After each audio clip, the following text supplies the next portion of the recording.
cannot explain to you how excited I've been about running this game. You guys actually have, like, no fucking idea. You can ask Bryn over here because she has had to deal with me for the last 2 or 3 hours, literally just pacing around the house. He'll walk into a room, march out of the room, march back into the room, do the wiggle dance, walk out of the room, and I'm like, he's actually peed a little on the carpet like an excited puppy. I've actually just been a puppy with anxiety for the past 3 hours or so, dramatically ready for this. Now, the first thing I'm going to tell to you, chat, is that these face cams are going to look a little bit weird, not just because of the overlays and the fog, but because the gamma is turned up on them. And that is because for the vast majority of this stream, this light is not going to be on. It's going to be very dark. So I boosted the gamma up on these so I don't have to do it later on to a point where it will be dark, but should be at least visible to everybody. But this is not your normal everyday Pathfinder stream. We don't have the studio lights on. We have it's just the ceiling fan light right now, and that is going to go. Because this, right here, to the right of my camera, this is going to be our light. 10 Candles is a very literal game. It is a game that actually focuses around this circle of 10 candles and a struggle in the light against darkness. This is very different. This is not like Pathfinder. This is nothing like any of that. And let me turn the music down even further, actually, because it's still a little high. I just want it to be very, very just barely there, just as tiny background noise and nothing more. This is not a game of character sheets and feats and attacks and hit points. This is not that kind of game. This is more on the RP and a lot less on the G. This actually just barely even has rules at all. But the 5 of us today are going to put together a story. It is not going to be a good story.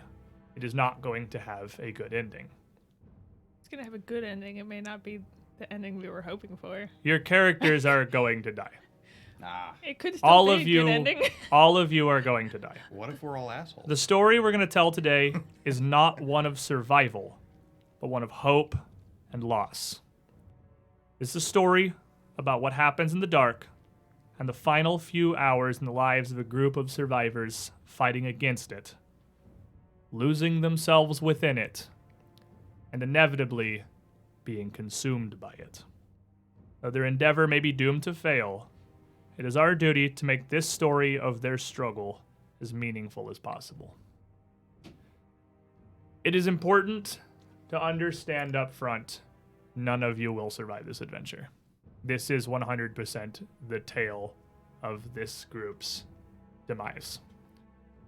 But it is equally important that you don't abandon hope. You don't, well, we're all going to die, so nothing matters. You have to cling to that. You have to do your best to survive. You have to fight like your lives do very much depend on it. But in the end, nobody survives. The basic premise of 10 Candles is relatively simple. 10 days ago, the world went dark. The sun did not rise, and the stars vanished from the sky. 5 days ago, they came. We don't really understand what they are. We don't know what they want. We don't know why they're here or where they came from. But we do know one thing. They fear the light. And today, we are going to put together the story of 4 survivors 5 days after their arrival, 10 days after the loss of the sun and the stars and the world just being shrouded in permanent darkness, trying to make something. So, the beginning of this, I said the 10 candles was incredibly literal. There are, as you can see, actually 10 candles here on the table, and I am going to light them. Not all of them. Not at once.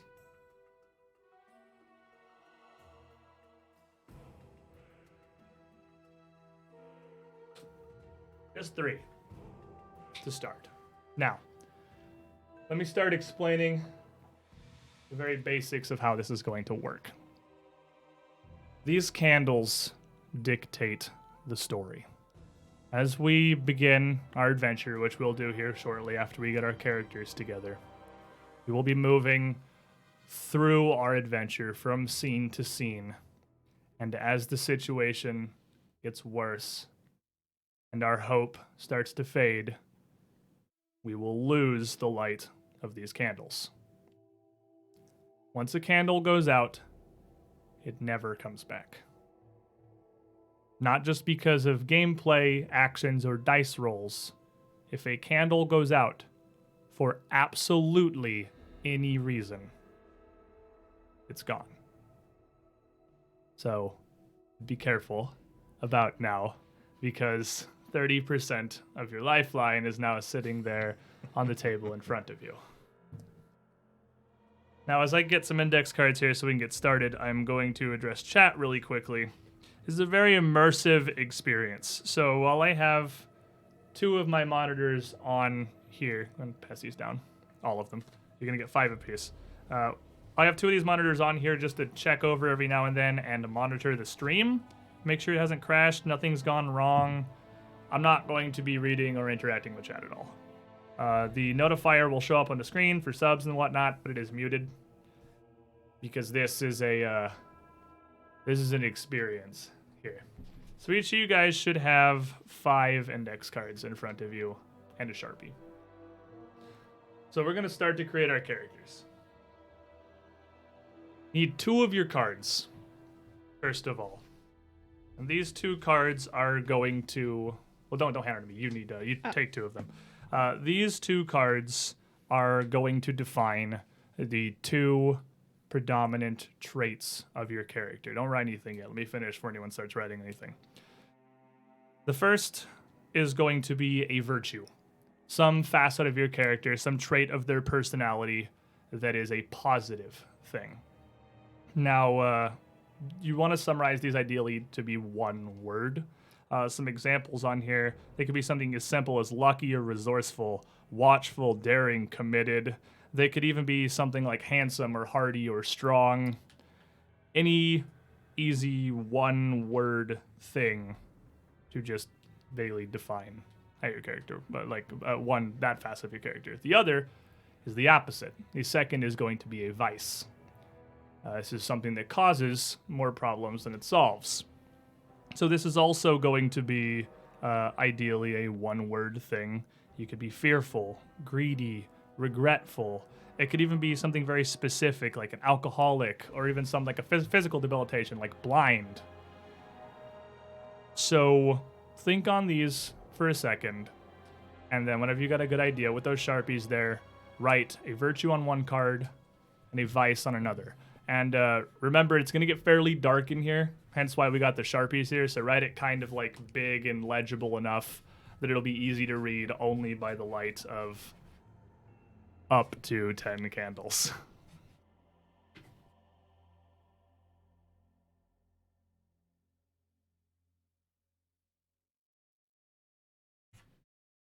And if you got any questions at any point while we're like setting this up, absolutely feel free to like ask. Like if you got an idea that you're not really sure if it fits. Did you draw something? Oh, the Cappy Sharpie. Got some good thoughts going around. Yes, quite. All right. I assume stubborn's good enough. Stubborn's a fine vice. That sounds good. Yeah, stubborn I think is actually one of the example vices. It is. Stubborn's in here in the examples. Okay. Even. Yeah, they can be as like broad or specific as you want. You're just basically setting up the 2 sides of your character, starting to build the idea of who you're going to be role playing in this adventure, in this battle for survival.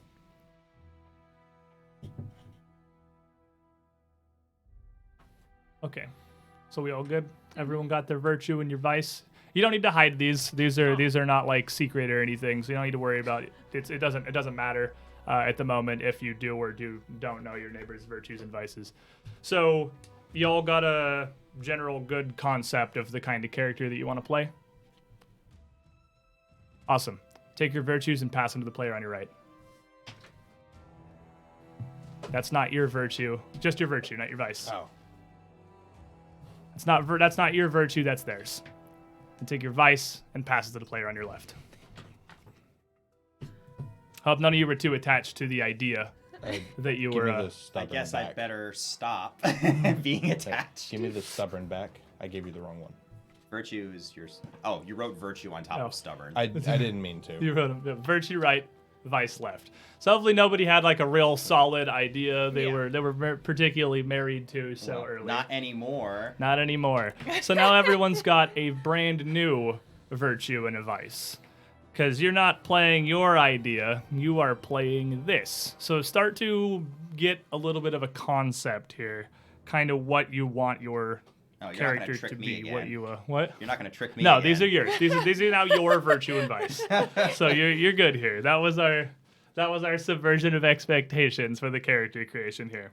Are we playing Deltarune right now? So you can this might inspire you. This might take some thought.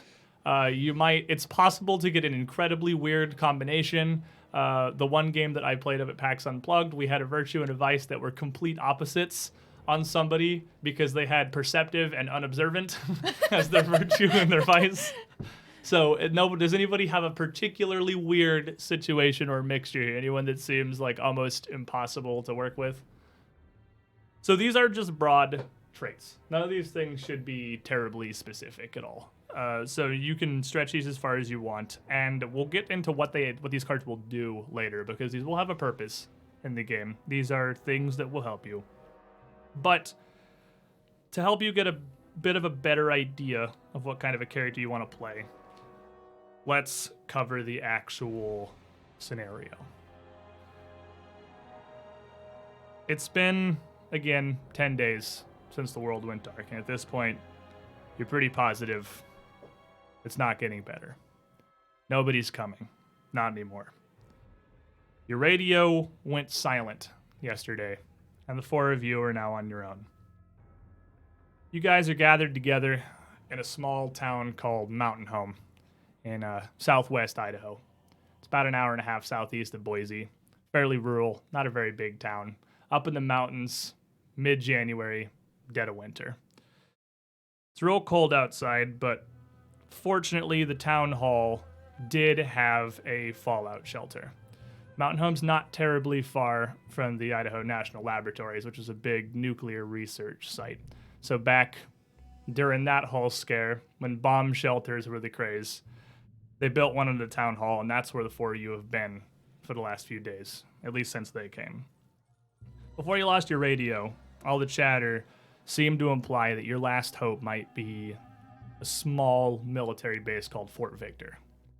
It's not too far from here, but it's a good hour's drive away. Over the river and through the woods, quite literally. Just through backwoods, nowhere, Idaho. Not a whole lot left here in this shelter. Not enough food to last the next couple days. And your generator down here has been kind of acting up. And you know what happens when the lights go out. Maybe there's still a few supplies that could be scavenged, but one thing is definitely for sure. It's time to leave. So with that in mind, and your two traits, it's time to create an actual character. So take your third of the index cards here, and this isn't getting passed to anybody, this is yours. This is your character. You're going to make a very basic concept. This is the closest we're going to get to a character sheet in this game. So you're going to jot down a name, give them some kind of a look, like just a quick glance. It doesn't have to be a physical description. It could be something as simple as like an occupation or a stereotype of some sort, like your old classic lumberjack. and give them a quick little concept. Just who are they? What are they? Just in a couple words. So it's gonna be pretty simple. An example they have in here is Luke Singer, a shaky-handed medic in training for the U.S. Army Reserve. That's a basic enough concept. It can be that slim. It can be elaborated more than that. It's as much as you really want to put into it, but it's one index card. It's not a huge frame. It's just a real basic look at your name and who you are. Something to put a picture in not just your head, but everybody else's too.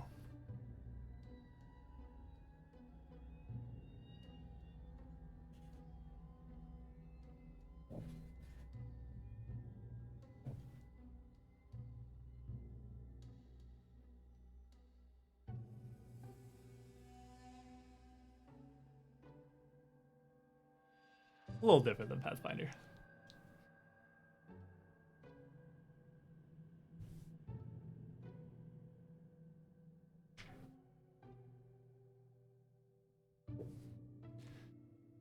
Alrighty.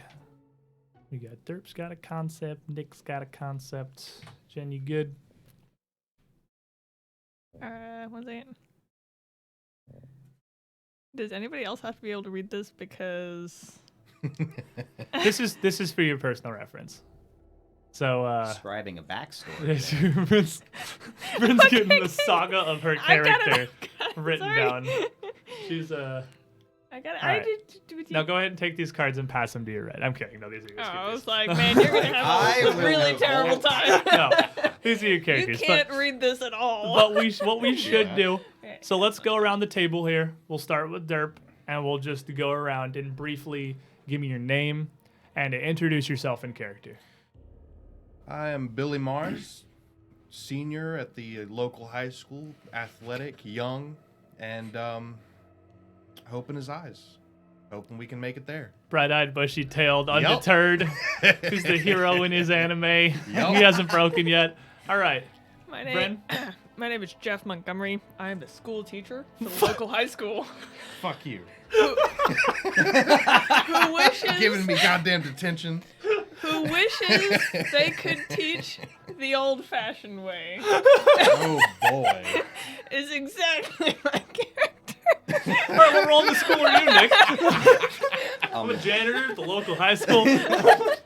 Hi, I'm my name is Doug Munker. I'm a private detective. I don't really go for like kicking in doors or anything like that, but I do a lot of research. I can like accounting ledgers, things like that. I've been very successful at that. Where's my hand sanitizer? All right, and Jen. Lance Crawford. I was a Marine, but now my knee's been hurt. Took a little bit of shrapnel from a mine in Afghanistan, and now I'm a lame-ass security guard in this dumbass town stuck with these hicks. I like it.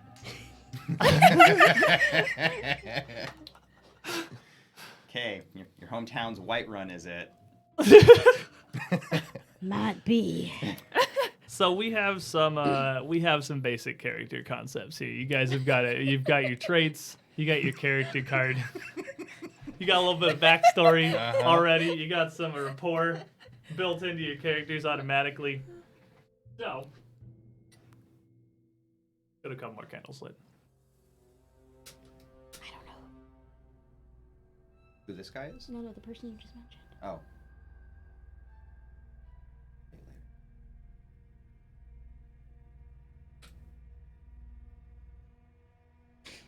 Alright. While we're playing 10 Candles, here's the basic gameplay loop. When we start this story, you guys are going to be in that fallout shelter underneath the town hall, deciding what to do. It's going to get dropped in, you're going to be in character, and the world is yours to build. There's nothing established beyond what I've said, and you guys are going to have as much of a role in building this story, and building the area, and building your legacy as I am. In fact, more. Because most of the time, I'm not going to do anything. I'm just going to sit here. I'm going to answer questions if you guys have them, although a lot of the times you'll be able to answer your own questions or just come up with your own information. And I'm just going to guide us. But there are 10 dice over there between Nick and Bryn. And those of you who are particularly astute, high school education over here maybe, may notice that's the same number of dice as there are candles. Whenever there's a question that is to be asked of the GM, it can be a conflict, a direct conflict, like a challenge, a physical challenge of some sort, or simply you're searching through an old supply closet and you're asking, what do you find in there? You're going to roll all those dice. If any of them are a 6, you succeed at whatever it is you're trying to do. And success means you keep telling the story. So if you're searching a supply closet and you say, what's in there? I don't know. Give me a conflict check. You roll all those dice, you get at least 1 6 in there. Keep talking. Tell me what you found in the supply closet. It's entirely in your hands. It can be more flashlights. It can be a loaded shotgun. It could be anything. But any ones that you roll are removed from the pool. So the next time there's a conflict, there's less dice. There's less hope. And if you don't roll a 6, I tell you what happens. And we darken a candle. So, as the candles go down, you're probably right to assume so will your starting pool of dice. Each time a candle is darkened, something terrible happens, and the scene changes. You're forced to leave for whatever reason, and our story continues elsewhere. You get all the dice that were 1s back, but you only get as many as there are candles. The dice that are removed from candles going out are not gone from the game. They come to me. And every time you roll for a check, I am also going to roll. And if I get more 6s than you, I say what happens. So as this continues, you will feel your grip on this situation slipping. You will have less and less control of the story as things get more desperate, more dangerous, and more deadly. But I'm going to make one thing clear. This is the story of how your characters meet their end. None of you will die before the end of the story unless you choose to. No result of a failed conflict will kill you. That said, there will be some severe conflicts.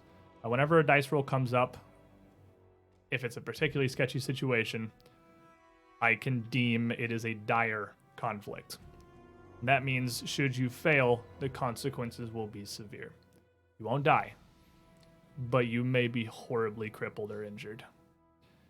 You may become a liability. You may be separated. If I control that narrative, bad things are going to happen. But in any dire conflict, should you fail, any of you, not just the person who rolled, can choose to sacrifice yourself to gain control of the narrative. A candle will still be darkened, the scene will still change, but you will describe how, and you will get to dictate the circumstances of your character's end. Now, these traits we have here, we're going to be organizing them into a pile here in a minute. Whenever a conflict roll comes up, you would normally burn the index card, but for fire reasons, we're just going to tear it up. You can get rid of one of your traits to leverage that, either because it applies directly to the situation or because that side of you comes out in some way, some experiences you've learned from, some way that you've grown, or any way you can tie it in to re-roll all the ones. And you can do this as you succeed, too, because remember, ones are removed from the pool. And they'll let you re-roll all the ones, keep more dice, have a second chance at success. But that trait is gone. What's up? Can you explain one more time how ones are removed from the pool and put back again? Every time a candle darkens and the scene changes, you get all the dice that were ones back. You only permanently lose dice as you lose candles. So for the duration of that scene, You don't have. you don't have the dice that rolled ones. But you get them back the But next you time get them the back candle. at the next scene. Got it. Exactly. The next scene or the next time a candle goes dark? It's the same thing. Okay. The next time a candle goes dark, it's the next scene. And we all share those dice. You all per share those scene. dice. Yes. Okay. That is everyone's dice. So anyone rolls any ones, that's less dice for everyone's challenges for the rest of that scene. Now remember, if these candles go out for any reason, we suffer their consequences. Someone breathes too hard, moves too aggressively, or just goes out for no reason at all, the scene immediately ends. I will explain what terror has befallen you. You will give me one of your dice, and we will move on to the next scene. Sound Alright. solid? How do the flaws come into play? Is those just role-playing guidelines? Yeah, these are all. It's the same thing. That's your trait. You can use your flaw to reroll once, just as you can your. You can use your vice to reroll once, just like you can your virtue. Okay. Good luck. You can find some way that could come in, like I had a great character. so. But it can be whatever, however you could possibly link into this situation in any way to be able to reroll. Gotcha. But that doesn't mean it's no longer a part of your character. Like, those traits are still who your character is. I mean, that's still there for role play, and obviously you can lean into that as hard or as little as you want. But you can only use the card once. What if we just flip them over for simplicity? That way we still have. No, them. you no, rip them it up didn't. and you put them in that bowl. Okay. Because once you have Don't put the fire out. once you have come through, once that part of you has come through and had its shining moment, just a little bit more of you is burned away. Just a little bit more of you is lost. A little more of your humanity is stripped from you in your desperate struggle to survive.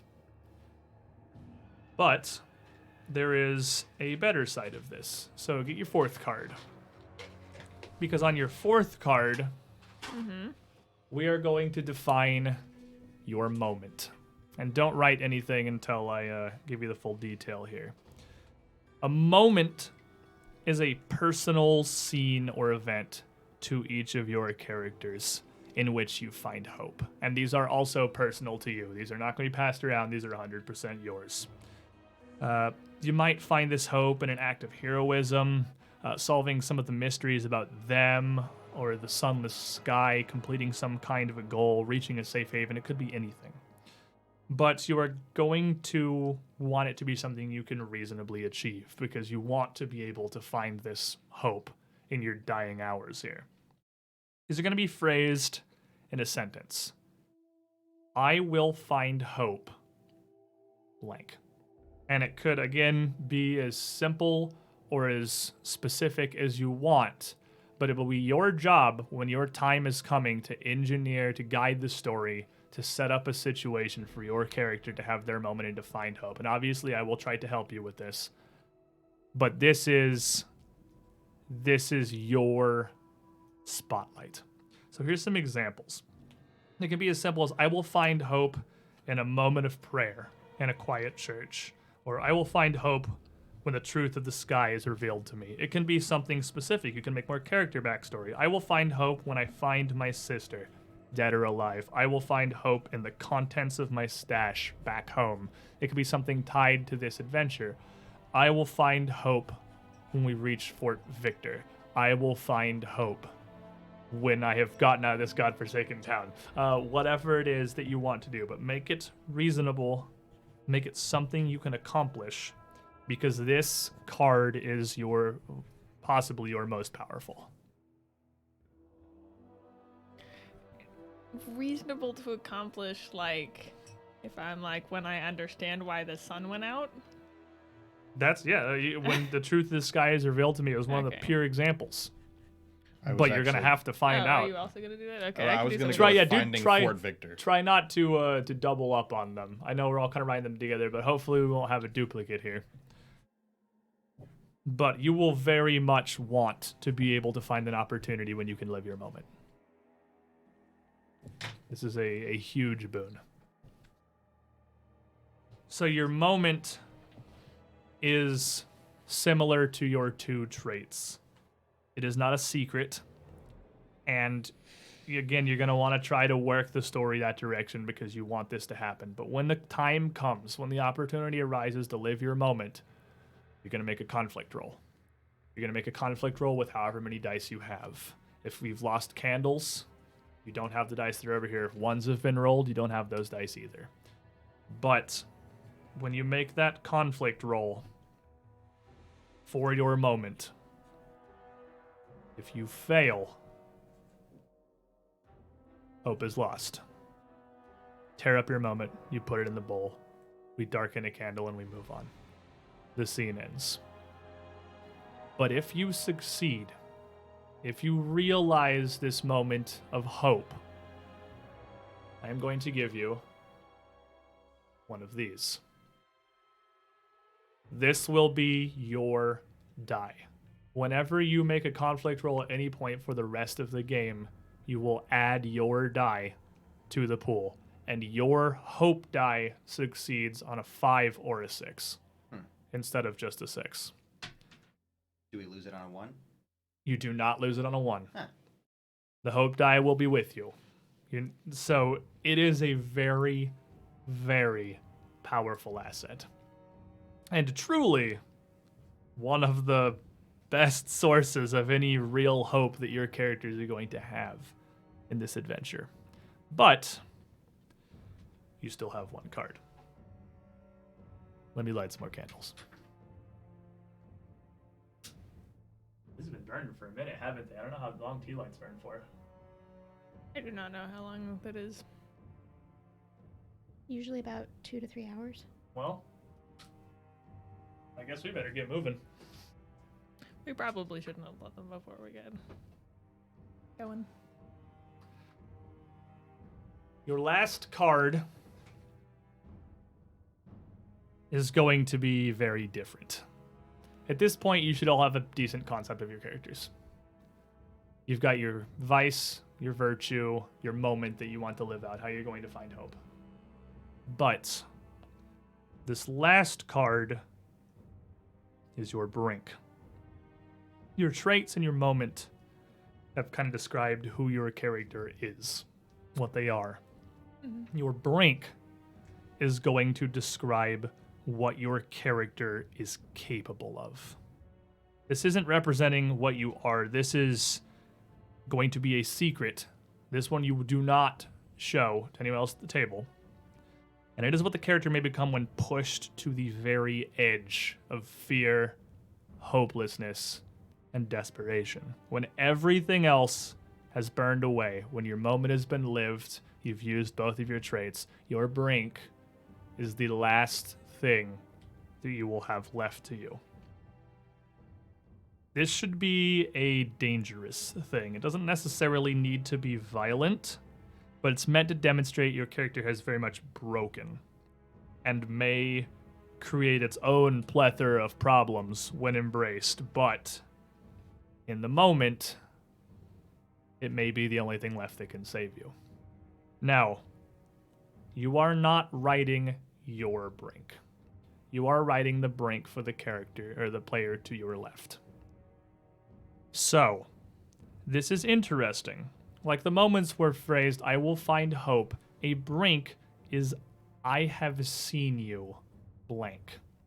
This is in character. You know, Derp, you know you're writing Bryn's brink. Bryn, you know you're writing Nick's brink. Goddamn teacher. And Saw doing you, that. you know this. So you know one other person at the table is going to know what your brink is, and your character knows it too. They have seen this happen sometime in the last 10 days since the sky went dark. You have seen this deep, dark part of them. So before we start writing the brinks, let's go around one more time and quickly introduce who our characters are, so you can think in your heads what brink you want to give them.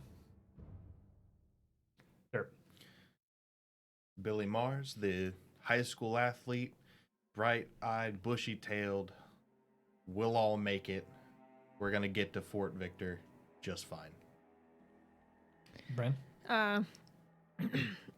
Jeff Montgomery, high school teacher, wishes I could have taught the old-fashioned way. Nick? Doug Munker, private detective, hired to search into things, more of a researcher. Some people say I'm too smart for my own good. Ben? Lance Crawford, injured and stuck in this shitty ass town. So Guarding that stupid plan. there are. This one's a little bit different. Because I have a card too. And here's where my card's going to come into play. I am going to write your brink.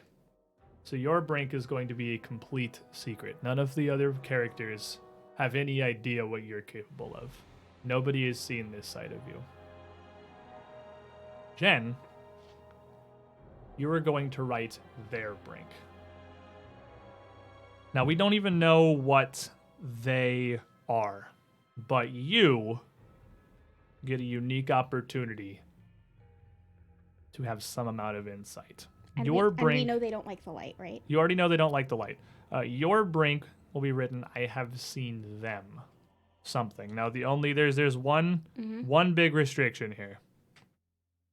It cannot be a weakness. Their only weakness is the light. This has to be a strength, a power, or some kind of Okay. identity, but you get a hand in defining what they are. I'm gonna need to borrow somebody's. Oh, did you write yours already? Okay, I'm gonna need your Sharpie then so I can write his. But go ahead and write your brinks. Is there like an example of this kind of? Sure. Let me give you some examples before I get writing here. So, Do you guys have any more tea lights? Yeah, Yeah, there's one that's unlit right there. but they won't go. You know, like these Yeah, are like, like getting. These are like Well, gonna die. Yeah, it's gonna suck to be us in a minute. it'll get real rough. So, Nothing like They a can good be fair very- game of dying. they can be incredibly simple. They could be literally one word. You could have like, I have seen you kill, I have seen you rage, I have seen you lie, hide, betray. Or they could be more detailed than that. They could see, I have seen you destroy what you care about most. I saw you on trial before the world went dark. 3 dead, your family, you monster. I have seen you worship them. You didn't see me, but I saw you. Whispering prayers for them to spare your life. I saw them give you something, but couldn't make out what it was. So it can be, there's a whole, like you're really just open to whatever you want to do here. You have a whole lot of freedom. Let me write Dirks.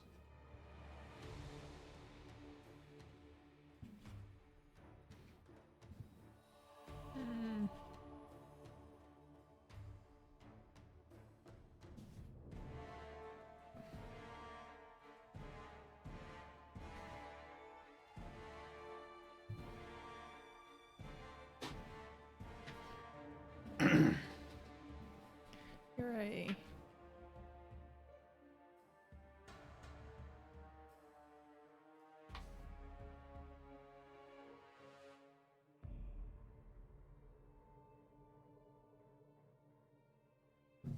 Alrighty. So, I don't know how to spell this stuff. Hey, good luck. Thanks. I'll just try to sound it out. Yeah, that's exactly what we got.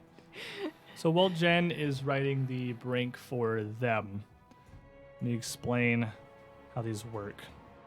So after rolling to resolve a conflict, if all of your other cards have burned away and you're down to just your brink, you may choose to embrace your brink. This lets you re-roll the entire roll. You re-roll 100% of the dice pool, even sixes. So if you had a success, it's a re-roll. It re-rolls your hope die. It re-rolls everything. And once the roll is resolved, if you got any 6s or 5 or 6 on your hope die, your conflict's successful as normal. You lose all 1s. Play continues the same way. Now, unlike traits, once your brink has come through, once your character is at their edge, you keep the brink. You can continue to embrace it in further conflicts. You can even embrace your brink again in the same scene. This is something I forgot to mention. You can only use 1 card per scene, but your brink can even be used multiple times in the same scene. Now, if your brink is embraced and your reroll fails, you have been consumed by your brink. Darken a candle, the scene continues, and you lose your hope die. This is the only way you can lose your hope die. Nothing else can take that from you, other than you. So when I try to use my brink and I fail. Yeah, if you use it to reroll and you fail on the reroll, you lose your hope die permanently. So the brink can only be used to do a reroll, right? Yeah, the brink is a full reroll. Traits only reroll once. Okay. This is The brink moment is its own roll. but and I the get to brink keep is a it as long as I don't fail. Yeah, the brink it. stays with you and can be I think you used. can keep it even if you do fail. The brink? Yeah. If you fail, it's gone. No, it's gone. Oh, If you okay. fail, it's gone like everything else, and Okay. you are reduced to nothing. So, last step to do here is to arrange your cards into a stack. Your brink is going to be face down on the bottom. The brink is the last bit Suppose of I you. should pass that. I then? don't know if the. Yeah, brinks. Pass the brinks to whoever they're supposed to go to. I don't know if mine's a good rank, but good Keep luck. it face down. Brinks on the bottom. Oh, we're not Brinks on the supposed to bottom. read it. You read your own brink, okay. but nobody else knows your brinks. And you can feel free to like hint at your brink during gameplay, make it a part of your character, but don't like lean all the way into it. Don't fully embrace it until we're at the end there. So the brink is at the bottom.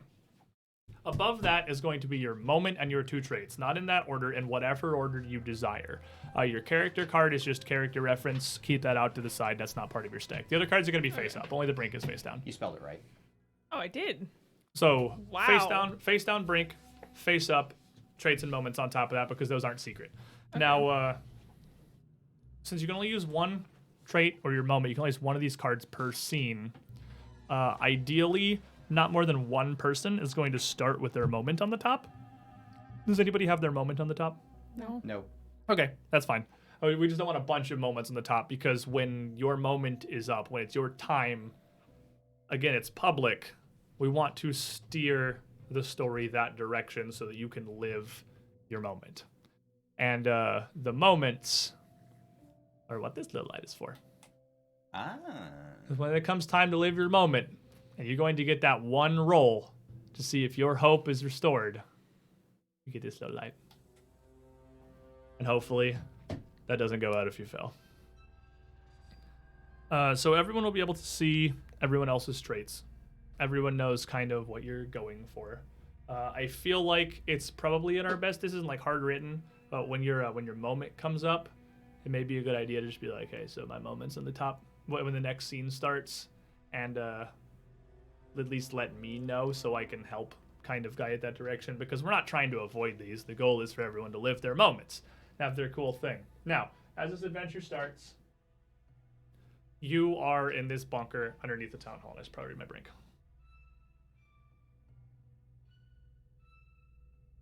That's neat.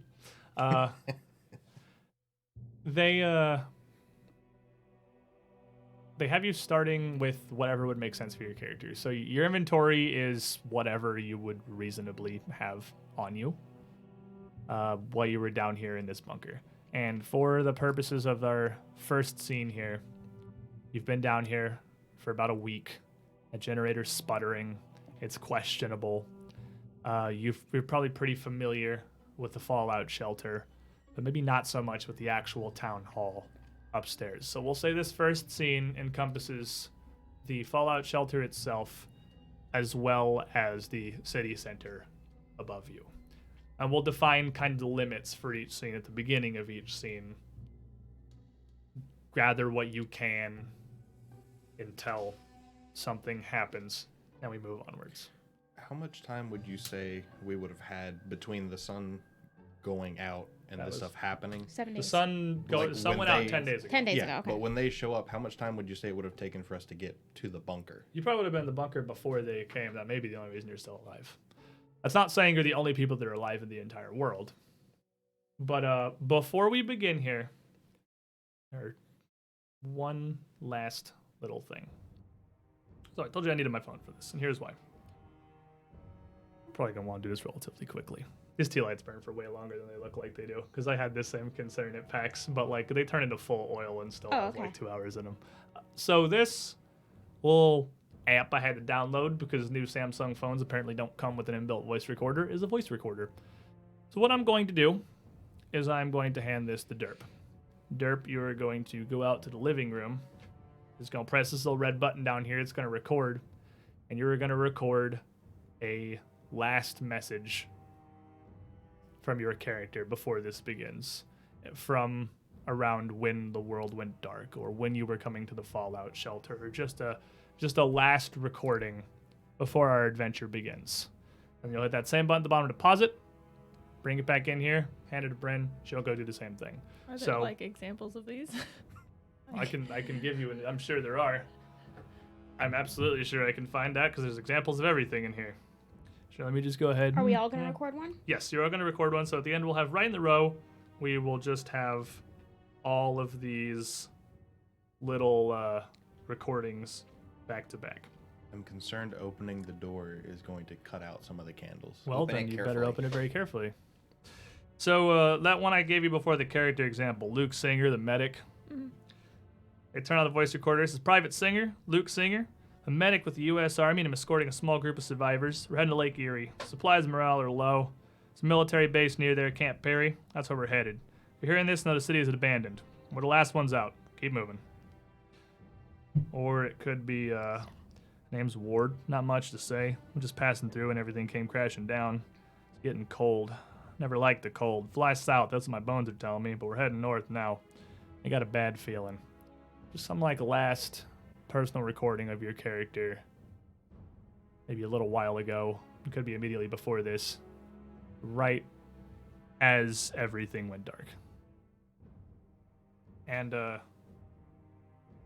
if the phone lock, don't let the phone lock, because I had to put a screen lock on this phone because it kept opening in my pocket.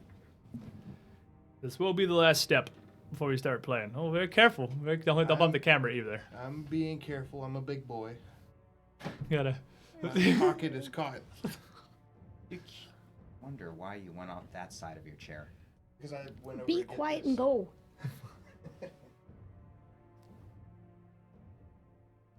Protecting the candles. at all Oh, good costs. thinking. So, what do you think? Creepy. It's be interesting. We'll see what happens. It is a very interesting thing. It is a very different kind of a role-playing game. It's a pretty unique experience, and I enjoyed it a lot. I found this when we went up to PAX Unplugged. What was that, like a month or two ago? Beginning of December. Beginning of December. So yeah, like a month ago. We went up there, and I was fortunate enough to get introduced to this game by Jason Bowman from Paizo and Dan from Sirenscape. And I went up and played with them after the con hours. We played this in their hotel room at the Marriott, and it was like actually pitch black outside of these candles. And that man, if anyone familiar with Jason Bowman, can tell a goddamn story. And I am not going to live up to that level, I am sure. But I'm going to do my best. How do I save it so that she can record another? She just hits, you don't have to do anything. She's just going to record on the end of that. It's just going to be one contiguous thing. Gotcha. If you want to, maybe just record a couple seconds of silence at the start of each one, so there's a little gap between each of them. That's probably the easiest way to do it. I close the door. She's going to come back in a second. Or is I this- figure you want to move the door as little as possible. I thought we weren't supposed to hear these. I don't think you really will. She's all the way on the living. It's Bryn, first of all. Fair. You're not going to hear anything. She's very quiet. She's a tiny little mouse. So,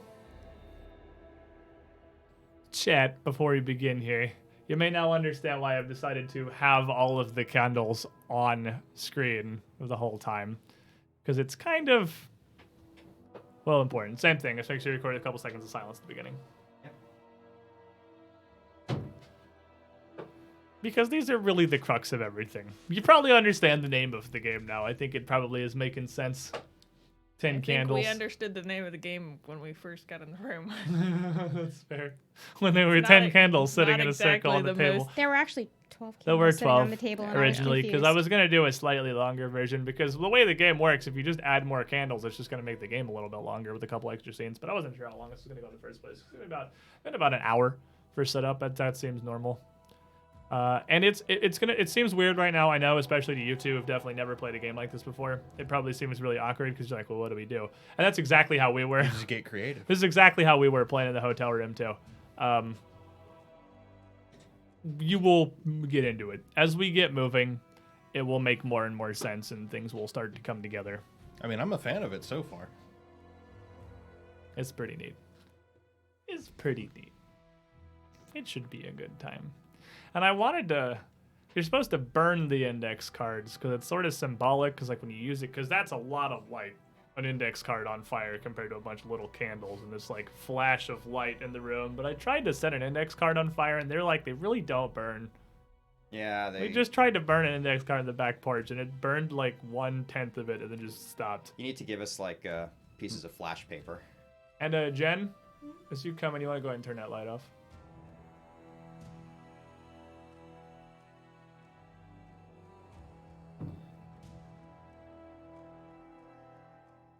Perfect. Thank you very much.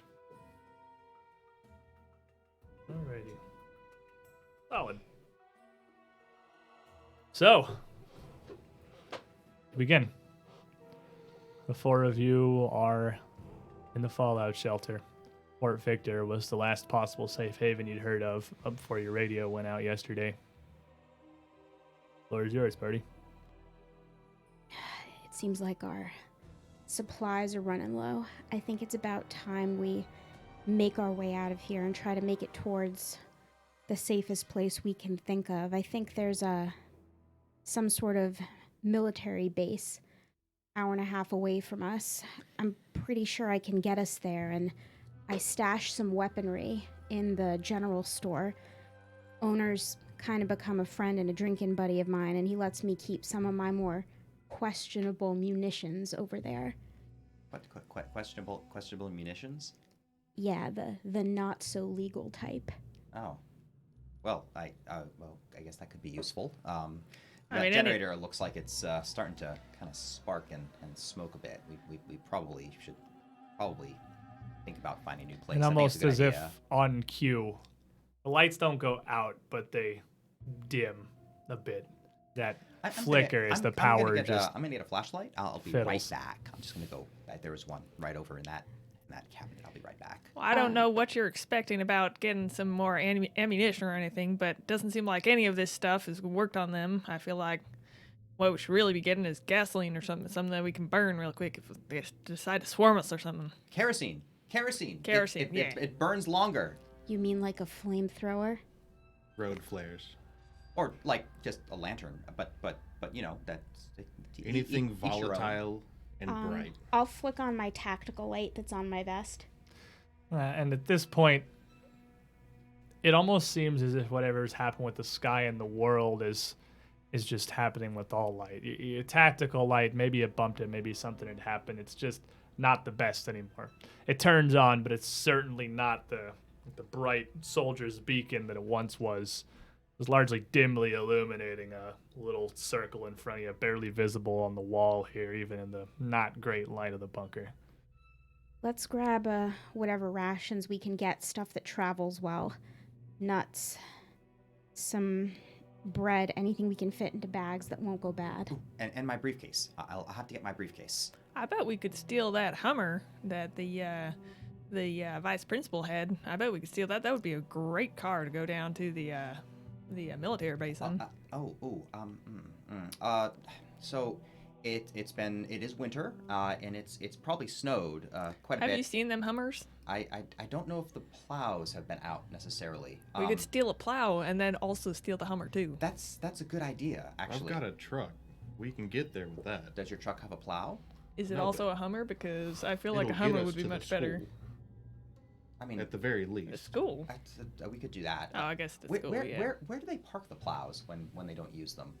Maybe at the fire station. Oh, I wouldn't have if a damn clue. If only phone books were still around. Let's get us some munitions first and worry about all that afterward. I suppose we all need our things. Well, if you don't you live on some backcountry road or something? Don't you have like your own plow? How do you even get in and out of your house? That's none of your concern. It is my concern because I'm looking for a plow. No. He probably just uses a snow shovel, like all normal people who just need. With his knee, he couldn't snow shovel. He couldn't snow shovel a sidewalk in the middle of not Florida. crippled. I'm I sure can he's on his snow feet. shovel just fine. No. Let's go look. Let's go look for things. I'm going to go look for things. I think everyone should look for things. Well, what are you Start what are you going trying to look? What are you trying to find? What are you looking for? Where are you searching? The main thing I'm trying to do is just kind of get away from the conflict because it's making him antsy. Well, But, fair enough. He's also going to he'll basically just kind of make a show of it. So basically, whatever cabinet he opens, whatever he finds, All right. and his briefcase. His briefcase actually has his entire professional kit that he works with in private detective stuff and all that. He's So you wanna open up just a supply closet down here and see if you can help? That sounds like a roll. So pick up all 10 of those dice, and then we'll find All out. 9 of those dice. We'll find out what you find in that supply closet. Did you drop one? Immediately. Oh my Instantly drops a die. no. Nick, you're such a freaking spaz. Believe in yourself. do believe in myself. It's okay. We got time. That shadow is a die. All right. No rush. Are there any sixes? There are There's 1 6. Then you succeeded. Are there any ones? There are some.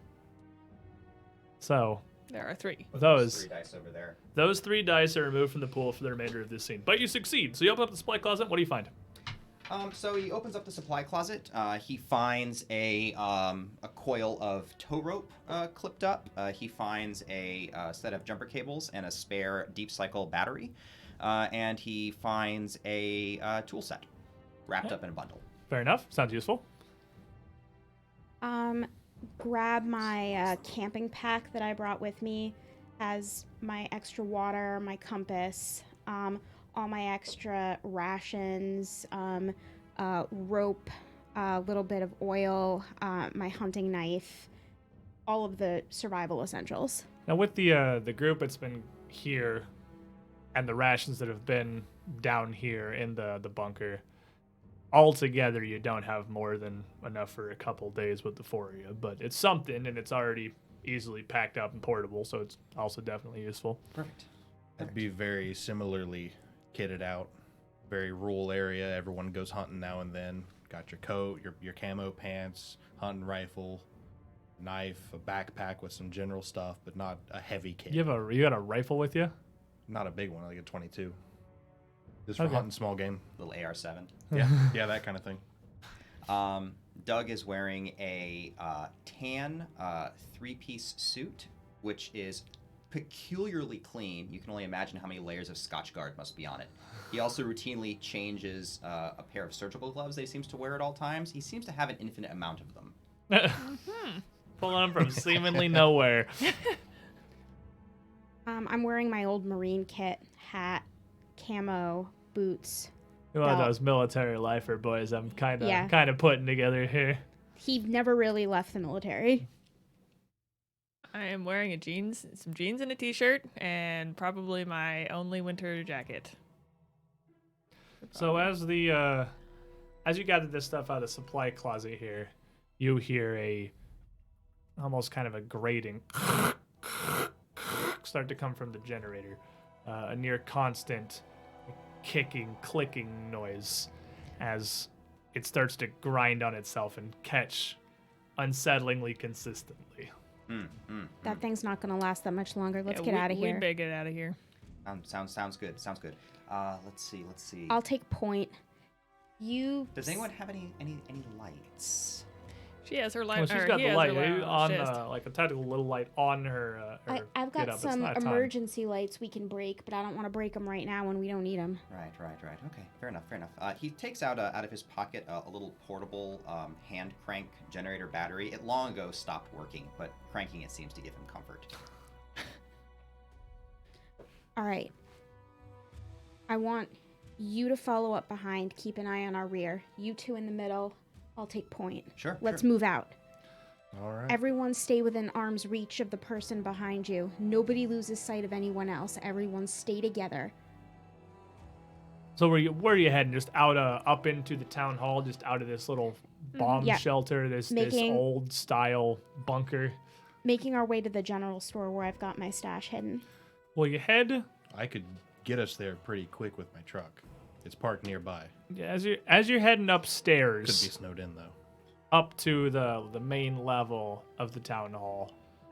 Why don't you give me a roll here? Just let's see what's up there. What's the state of things? Thank How's you for it seem? handing. Another one. My fault. He drops it.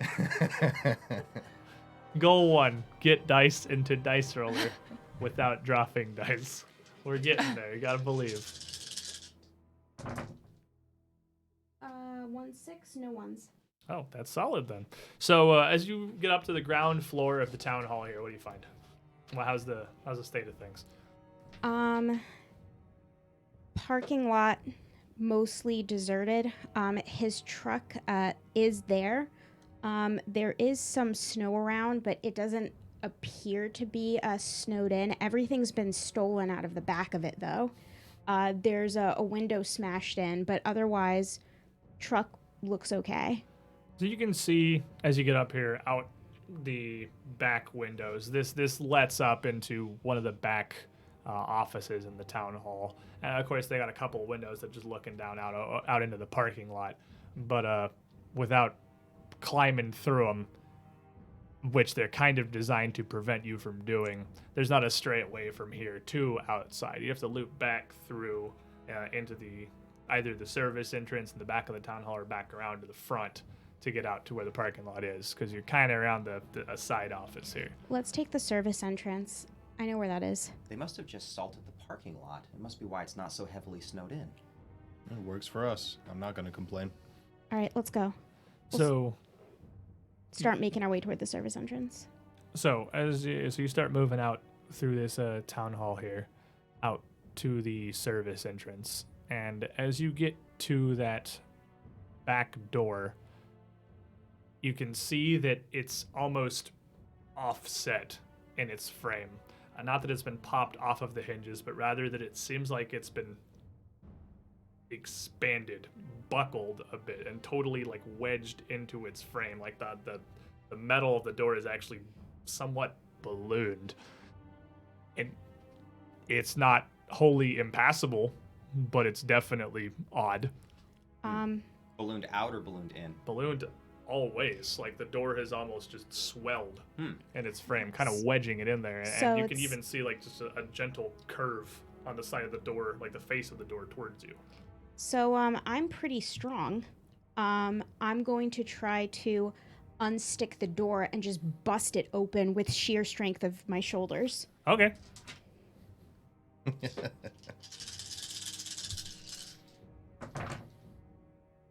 1 6 and 3 1s. So with 3 1s, if you And a want to, 6. if you want to use your strong trait to re-roll the ones, you can, because otherwise your dice pool is getting a little low there. Yeah. So when you use a trait, you tear it up, and then put the bits of the card in the bowl. Like I said, we'd burn it, but A, there's a lot of smoke, and B, index cards seriously they don't burn very well. Because you've already succeeded, so you're not going to unsucceed, but you may get less ones. Oh, jeez. Did you roll up the 3 1s again? You got some cursed dice. That is some cursed dice. Wow, rerolling 3 1s into 3 1s is an unfortunate situation. But you do still succeed. So what happens? What do you do? You'll see him tense his shoulders up, and his shirt and chest kind of bulge, and you'll see him run and then throw his weight into the door, grabbing it and almost grabbing the entire thing off his hinges as he busts through the doorway.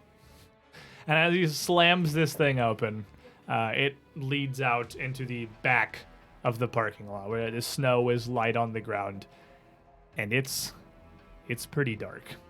You guys came out here with nothing but just the one tactical flashlight. He's got Nobody a else. flashlight. Didn't you say It you doesn't had a work. It doesn't work really. He's just kind of cranking it. It makes him feel good. I'll crack some more lights, my little military lights, and I'll give one to each of them. So you're out here with this dim, almost brownish tactical light illuminating 20, 30 feet around, decently visible, and then just fading off and pretty quickly in the dimness after that. And a couple of these emergency lights, which have been, fortunately are pretty bright, but are only going to last so long. Just in a dark parking lot outside with you, with his truck back around the corner in the public lot. Doug will pause for a moment and pull out a small camera out of his briefcase and actually take pictures of the door that seems to have curiously ballooned and swelled in size. He'll check Okay. it out later. I reckon let's make our way over to that truck quick. The sooner we get those lights on, the better. I'll take point, keeping a sharp eye out around. It is dark out here and it's foggy, so I'll try to make sure nothing's going to surprise us and there's nothing on the ground in front of us. And so you move around the building here, making your way through darkness out towards the truck. It's fortunately not terribly far.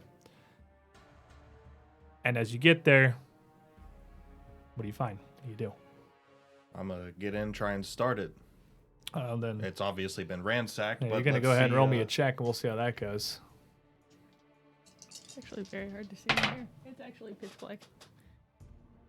Maybe we need to... 5, 5, 3, 2. Yeah, there's no sixes. no to it, though. sixes or ones. Mm-hmm.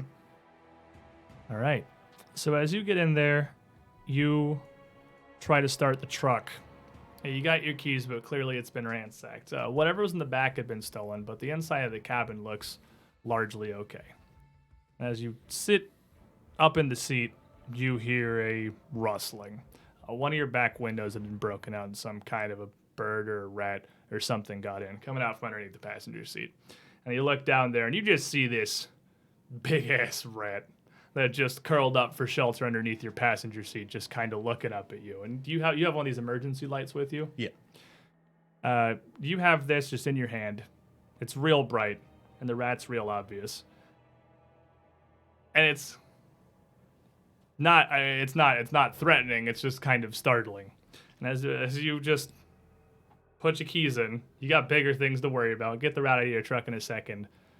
The rat bares its teeth up at you and makes that little angry rat noise, like the half hiss, half little bark thing. And as he does, your emergency light goes out in your hand instantly, plunging you into near complete darkness in the truck. As you scramble out of the truck, who else is nearby? Who's right there? You. Probably sticking Yeah, close you're the together. closest there because you got this protective nature. You're the closest. He scrambles up out of the truck, and you don't know what just happened, but you see this light go out. They definitely don't do that. And you hear this rat rustling around in the truck, and it screeches again, and your tactical light just shorts, and it goes I'm completely going to dark. get up real quick. The four of you with the one or two lights you got left between the group of you don't know what's happening, but you're taking no chances. Doug's gonna pull his camera and snap a picture full flash. Just catch the whole truck in it. And as you go for that, you don't have narrative rights right now. Okay, sorry. I'm telling the story. He failed the check. You okay, I got you you. reach for your camera, but panic overwhelms the group of you. You know you can't stay here. You know what happens in the darkness. You run. You run away from the town hall, away from this truck, to find respite somewhere else. So, Derp, I'm going to put out that first candle there. That big boy. Big one? Mm-hmm. You can blow it out very gently. You can lick your fingers and whatever you feel the safest way to interact with the candle circle is. I'm just saying that tea light looks like a much better. Well, we'll go with the candle. tea light then. We'll get that first tea light. Just blow that one out real gentle like. Mission accomplished. Now, I will take one of these. I will mute that mic while she fixes it. All of your ones will go back in the pool. You have 9 dice and I have 1 die now. Now, as the scene changes and we move forward, there is one more step to this gameplay. That was a sketchy little flicker on that first candle you decided not to put out there. We are going to go through a series of truths. And this is a fairly structured thing. At the end of every scene, you get one more opportunity to add into the world, to build your input. We're going to go around a circle, starting with the person who failed the conflict check. And we'll just go around clockwise, stating a truth for every candle that is left. And with these truths, you can establish any one thing to be infallible in the world. So you can state where you're going, where you were. Like you could say, we ran to the general store. The lights were still on. Whatever you want to establish about the area, and it's almost a sub-scene of itself, setting up where we're going for this next scene. But the string of truths is always going to start with the same one, and it's always going to end with the same one. The first truth is the world is dark. The last truth is we are alive. And when we get to that one, we are all going to say that one together. Mm-hmm. So, at the end of the first scene, these things are true. The world is dark. And you get to establish something for one candle. We panicked and made our way all the way to the general store. There was a Hummer sitting in front of the general store. Really want a Hummer. Nick. The Hummer belongs to the owner of the plow company, who has a plow on the front of his Hummer. Okay. You need to establish one thing. So it could be there is a plow on the front of the Hummer. I was that's coming up fine. with a reason on that's why a the thing. plow was We don't need a there. reason or anything. You're establishing just one tidbit. It doesn't have to have a reason. You All get to add whatever you want. Go ahead. My weapons are there intact with all of their bullets in them. You get one thing. Your weapons are there. My weapons are there. Your weapons are there.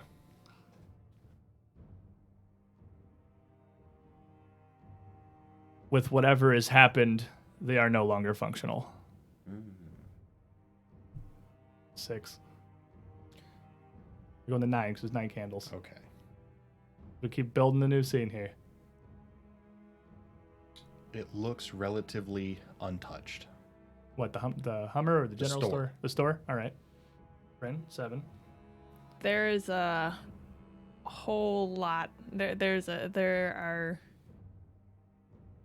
a new shipment of those generator lights. The hand crank. Hand crank. New. We got though. hand crank lights. All right. Nick, this is 8. There is a flash sale on freshly split firewood, stocked up nicely on the side of it. And the last one, and we are alive. And And We are alive. So the second scene is going to encompass the general store, the Humvee, and the lot around it. So you all arrive in a hurry to see all of this that we have established. This Humvee in the lot with a plow. There's some neatly stacked split firewood in front of the general store, and little would you know it now, inside a whole shipment of hand crank flashlights. Sometimes stuff's just really Which convenient. is pretty convenient, seeing as you're currently running on 2 handheld emergency lights. Yep. Oh, now we're running on 4 handheld crank lights. Well, you're just arriving Yeah. outside the store, so Yeah. take it. The floor is yours. The door doesn't appear to be locked. It looks like somebody punched in the glass and opened it from the inside. So I'll just go ahead and open the door Okay. and head in So the general store? to the general Okay. store. I did say relatively untouched, not Yeah. completely Not untouched. yeah, that's fine. There do appear to be a couple of things missing, but it looks like people got kind of taken by surprise, and there is still a bunch of stuff in here. Some of it was perishable, and that stuff is clearly not good anymore, but there does seem to be, ramen, maybe some packs of water, random stuff kind of strewn all over the floor, nails, oil maybe. So you don't have a light anymore. So I imagine if you want to go in there, one of these two is going to have to stick pretty close to you because it's just Nick and Grab a hand crank. Nick and Bryn. We haven't found that yet. Nick and they're in there somewhere. Nick and Bryn are the only sources of light at the moment. Let's look around. Yeah, I'd imagine we'd be walking around in pairs. Sure. I guess I imagine you'd find it easy to bully Doug if you wanted to haul him around Yes. someplace, but he is going to want to go and look at specific things, so... right now I'm looking for food, water, ways of hurting things, and light. I think light would probably be the most important thing. We only do have these left, so Let's see if we can find any I mean, sources of light. and hopefully there's no rats here. Yeah. So you make your way into the store here, and wouldn't you know it, they had a whole shipment of small little hand cranked crank flashlights. They're not particularly bright or anything, but I mean they are light, and any amount of light is, well, better than no light at all. Doug's gonna take so many of those. Yeah, I'm gonna stuff he's my backpack it's with gonna, them. Like, satisfy his OCD for like the rest of existence. It's gonna be great. So as you start just pillaging these small little, maybe like a foot long toss. I mean, they got to be fairly chunky because of the mechanism that's inside them, with a little plastic crank on the side. And you start just filling your bag with these little things you're already in love with. So that's fantastic. You guys would see just out at the edge of the real bright light put out by the emergency light you've still got, back down the aisles, almost in the darkness, just two little pinpoints of reflective light, like eyes, just kind of watching you, real low to the ground. Oh, this time camera flash. Now, with a camera flash at this, you would reveal a cat. It looks like an adult tabby, surprisingly not super feral or mangy looking. It looks like it was probably somebody's pet or something, but it darts back around the corner at the flash of light. Pretty upset about that. But I have a picture of it now. But you do have a picture of a cat in a grocery store, general store. Do we find any water or anything, anything that we can kind of take with us? Taketh the dice with you. I'm not touching them. I do not have a good record with those. Okay, my dear. And go ahead and roll them for me. Okay, 1, 6.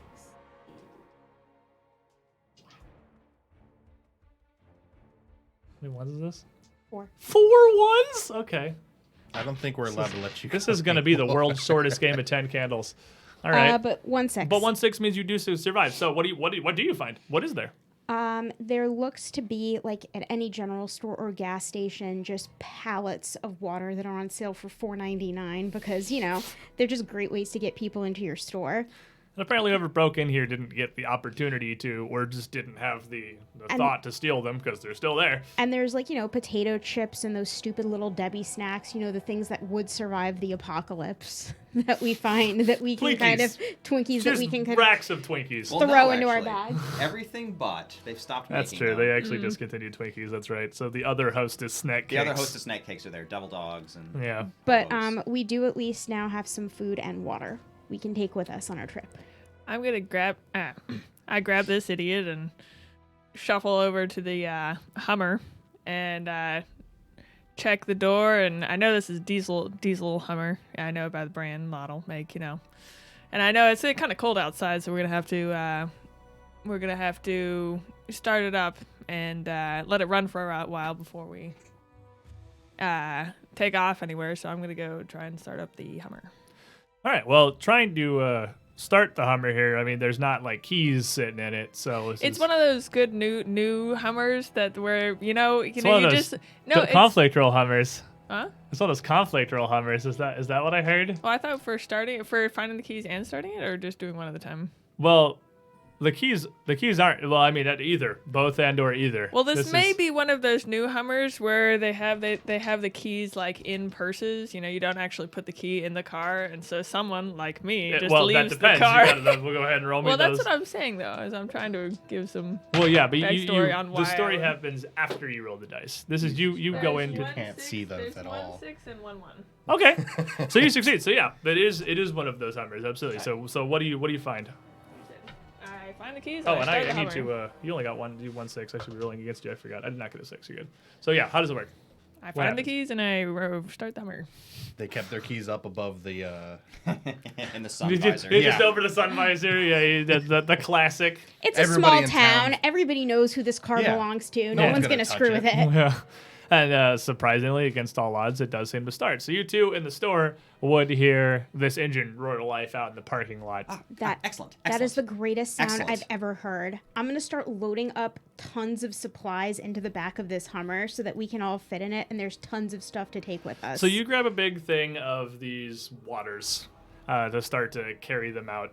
And as you head out, you come around the corner towards the door, you see that cat still just sitting in the doorway, just kind of staring at you. Still real creepy in the edge of light, because you know how those cat eyes are in the darkness. They're not appealing. They're just unsettling in general. I'll eye it and kind of step around it. He doesn't really like cats. He's a dog person. Cats are creepy, and they look at you and they make these odd sounds. Give me a conflict roll.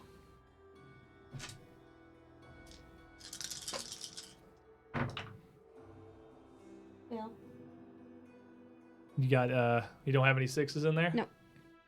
So as you go to step closer to this cat, as this cat in the doorway comes into the light, it's the same one. It's just kind of sitting there now, largely unperturbed, but kind of glaring at you. He's sort of still holding a bit of a grudge about the camera flash earlier. And you got, what are you lighting with? She's carrying all these pallets of water, so you got one of those little hand crank flashlights. Oh yeah, I got that hand crank flashlight. No, I'm going to see that cat actually. It seems to still be back here. And as you, I'm just sorry. that's what You've your got light is here. narration. Yeah, that's what You've your got light. I was just double checking. Yeah. You're cranking this thing, just lighting up the way here.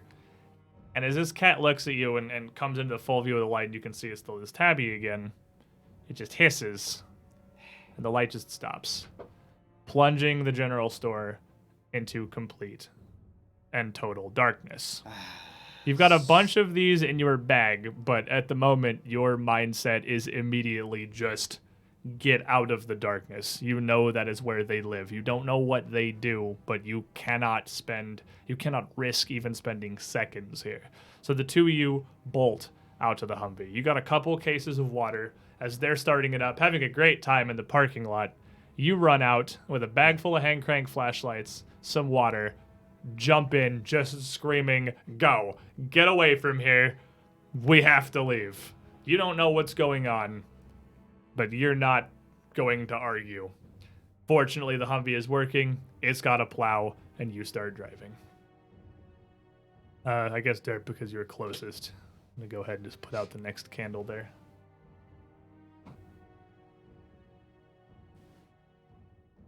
Got to be very precise. Yeah. These things are true. The world is dark. Now you start. Is mid-roll. There appears to be a car path through the woods.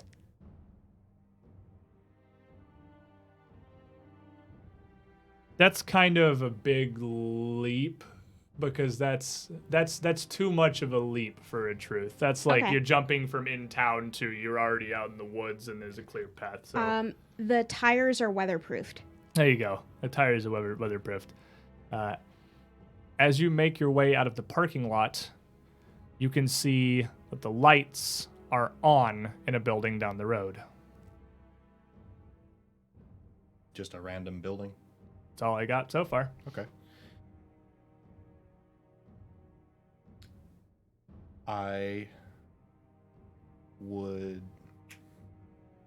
We stop to take a look at why these lights are on. Okay. There appears to be a fully functioning generator. There is a generator.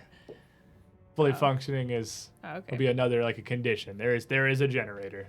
This Okay. building, this unspecified building, has a generator.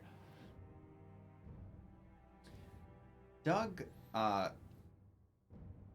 thinks about the evidences that he has seen both before taking shelter and what he's seen since, and divines information about how they work in his head. He doesn't even really notice these lights in this building. He just kind of spends the trip musing to himself, thinking about what evidence he's seen. Okay. But You have with to these state a truths, truth. you get to you got to state a truth and you get to establish something. So that can be what you're doing, but right now we are building the next scene. So give me an addition. Okay. Give me a thing that is true. So Doug realizes that they cannot exist here yet fully The only independently. restriction of truths is that you can't define anything about them. Okay. That's the only restriction. It's one thing, and it cannot be anything about them. Okay. That has to be found during a scene. Fair enough. Attempt 3. That was my bad. I didn't specify that. The Humvee is in. It has a full tank of gas and was well maintained. You can Two chop me things. off. That's 2 things. Full Okay. full tank of gas Has a is full our tank of fifth gas. truth. All right, 6. The building with the lights on appears to be the mayor's house. Okay. And as you pull the Humvee to a stop, the motor sputters out. And we are alive. And We are alive. So I'm going to take one more of these dice here. Your pool is down to 8. So you've gotten outside the mayor's house. The lights are still on. It has a visible generator around the side of the building. Would definitely explain the source. And as you put the Humvee into park, the motor just chugs a couple times and turns off. Because of course it does. I wonder if the mayor and his family are still here. I don't think it. I don't think it matters. Well, there could be other things in the house that we might be That's able the to problem. use. There might be other things in the house. Well, it's light, so it can't be that dangerous. We at least have to take a look. Just watch out for any more animals. Let's go and see what's in there. Go and try the door. The door is unlocked. It's not a stretch of the imagination that being the only building an eye shot with any kind of light coming out, someone else would have tried to come through here, but there's no signs of forced entry or anything. It just isn't locked. As you open it, though, you hear barking. We all live here. You have at least for some time.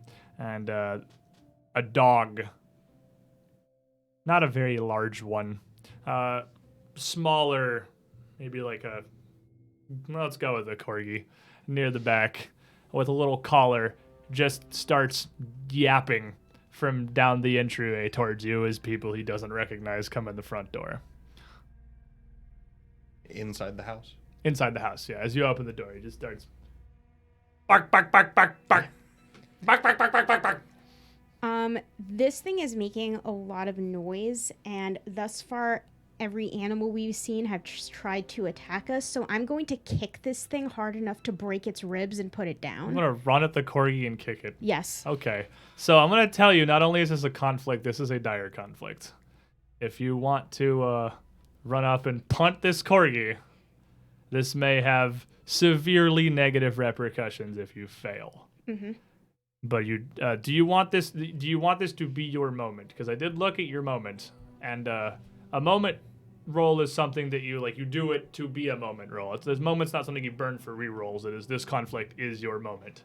And if you want to do that here, This might be our last chance to find a bastion against the darkness. what is your moment?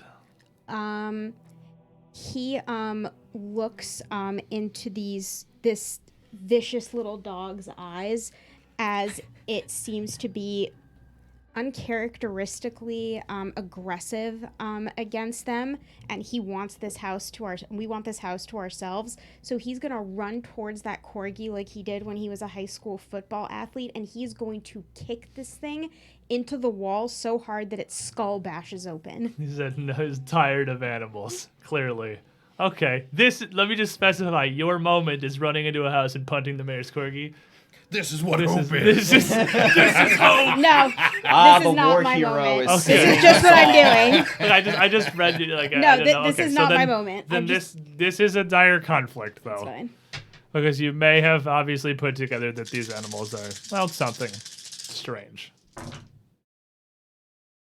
1 and 2 6s. All right, I also have 2 dice, so if I roll 2 6s, I do not.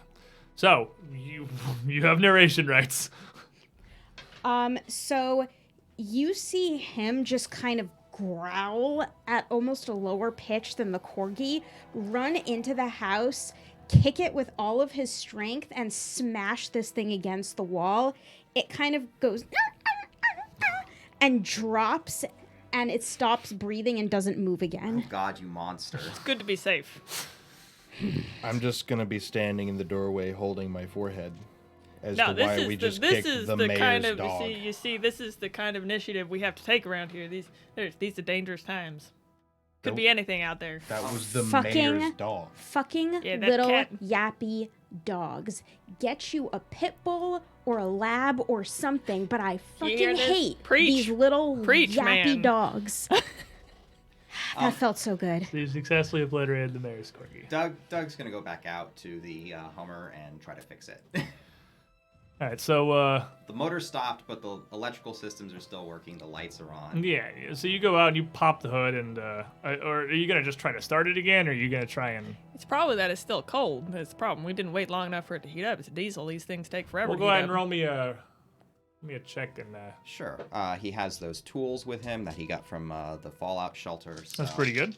Yeah, that should be able to go and put something together. 2 6s, no 1s. solid. So what do you do?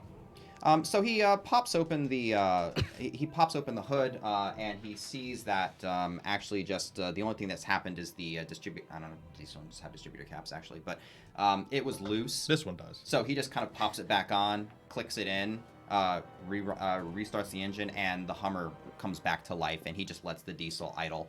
And he's just going to sit inside, kind of thinking about things. I'm gonna sit out Sit here. inside. Lights are on. I mean, you're pretty okay in there, and just kind of contemplate your situation. I reckon I'm gonna go looking through the house for the mayor. Apologize about Changes the gloves. dog. All right, so you Crank all his look lights. through, and the mayor's house. I mean, it's obviously pretty big, even in a small town here. The guy running the place has got money. He's not living in a little shit shack on the edge of town or anything. He's got like one of those split level kind of homes where you come in on one level and there's like a half stair up and a half stair down Oh, gotcha. to a little like upper living area and a lower, just like big den family room kind of deal. With a corgi-shaped hole in the wall. You know, the corgi-shaped dent in the wall. Somewhere off to the side on this floor where this poor dog was just bashed into the drywall and is now a super dead. Mm-hmm. I Better reckon. hope John Wick didn't live here. I reckon I'm gonna search the upstairs bedrooms. Okay. And you go up there looking, hoping for any sign of life. Give me a roll. It's not established that there's nobody else alive in this world, so I mean, their mayor could very well still be held up here. They did not get anything, but there's 1 1. No 6s. Yeah. 1 1 no 6s. Tearing up a card is re-roll ones or re-roll. the Reroll roll? ones, Oh, so you well then, get yeah. to reroll a die. Yeah, so But that I was mean, just keep a in mind, the fail. longer this goes on, just the lower your dice pool is gonna get. But Yeah, I mean, that's just a fail. you head upstairs trying to look for somebody. He's sitting out in the car. He's got that started. You're kicking a dog into a wall, and you're just kind of coming in, watching him kick a dog into the wall. You go up and open the door to the master bedroom, where the lights are still on. You don't know what you're really hoping for. I'm just hoping there's people. Yeah, you haven't heard any sign of anyone outside the radio in the past week. So, I mean, your odds are slim here, but the lights are on, and maybe. The dog was still here. This might still work. We don't see anything. What you expected. Still a letdown. Downstairs, as this dog bounces off the wall, lands on the ground, and he's getting into the Humvee outside. You turn away to go also start search to the house, trying to find something or figure out what you can do. And you hear the Humvee come back on. You also hear the yapping start again. And you look back, You were right. and this dog laying on the ground twitches a bit. It's still laying there. It still looks like its head's a bit crushed in, just barking. And its barks start to get more shrill, almost piercing. And its mouth opens wider, almost distending. You can swear as you're looking at it as it makes these sounds, until the yaps are ear-shattering, painful to listen to. and the lights in the house just start to pop, almost in one wave, as darkness just washes through the mayor's house. The generator outside is still going, but the lights are just fading. The bulbs aren't exploding. They just cease to work. You hear the Humvee start outside. You get out of the house. Your fear of every animal that exists reinforced. You pile in, and you need to leave this. Whatever this is, you have pissed off significantly more than everything else you have. And besides, this was just a pit stop. We gotta go. You take the Humvee back out on the road, leaving this demon corgi behind you. Put me out a candle. Losing a big boy. Very graceful. Very graceful. Gotta be. Much more practiced. I like it. These things are true. The world is dark. The Humvee is now fully functional. Good one. That was gonna be mine. If you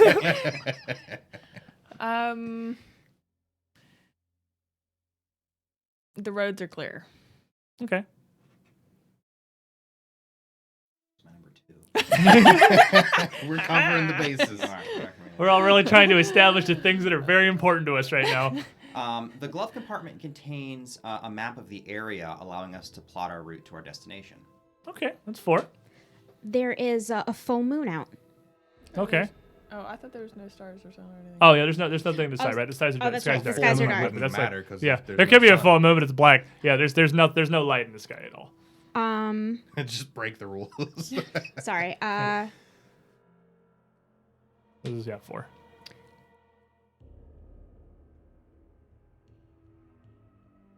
Sorry, you guys took all the good I stuff. know. That's what I was The thinking. car too. works. The roads are clear. The We have a map. All the vitally important things. Oh, Just gravy at this point. there appears to be signal flares in the back seat. Okay. So I'm 5. You're able to make your way onto the freeway without incident. 30 bun. Derp. While on the freeway, we spot lights in the distance from the elevated position. Okay. And we are alive. And we are alive.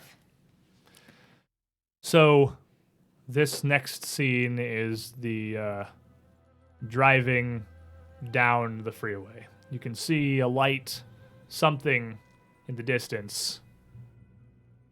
But this scene's the road, the highway, heading towards the edge of town. I'm driving because I have the most experience driving a vehicle like You this. bullied him out of the driver's seat? Yes. I mean, I'm pretty sure I was driving because you guys jumped in and just said, go, go, go. No, I push you out of the damn seat into the passenger seat and I get in and drive. They're just getting bullied. So the guy with the bum leg is... He Right. pulled. And except he freaking He booted that bulldozed. corgi. Yeah. Well, and he bulldozed that door. Yeah, that's true. He's doing it. So, are we driving towards the? We have this map out. You're looking, trying to chart a course. It's easy enough to find Fort Victor on there. Yeah, But you we're see that making light in the distance, the other direction. Are you heading out towards the light, or are you heading Fort. trying to just get? Yeah, can we not make any more pit stops? Yeah, we're not. We're going to the fort. I reckon while we're driving, we found the flares that we didn't find before. So I'm gonna take a careful inventory of what's inside that vehicle. Okay, so you rummage through the Humvee while you got some time now, just checking on the seats in the back seat, see if there's anything valuable you might have missed. So go ahead and take a roll. You only have 6 there, or there's 7 there? There should be 7. 6. We are... I have 3. There's one floating about somewhere. Somewhere in here. there's. Oh, there you There's- go. So now I'm starting to get a realistic pool of dice. So No succeeds.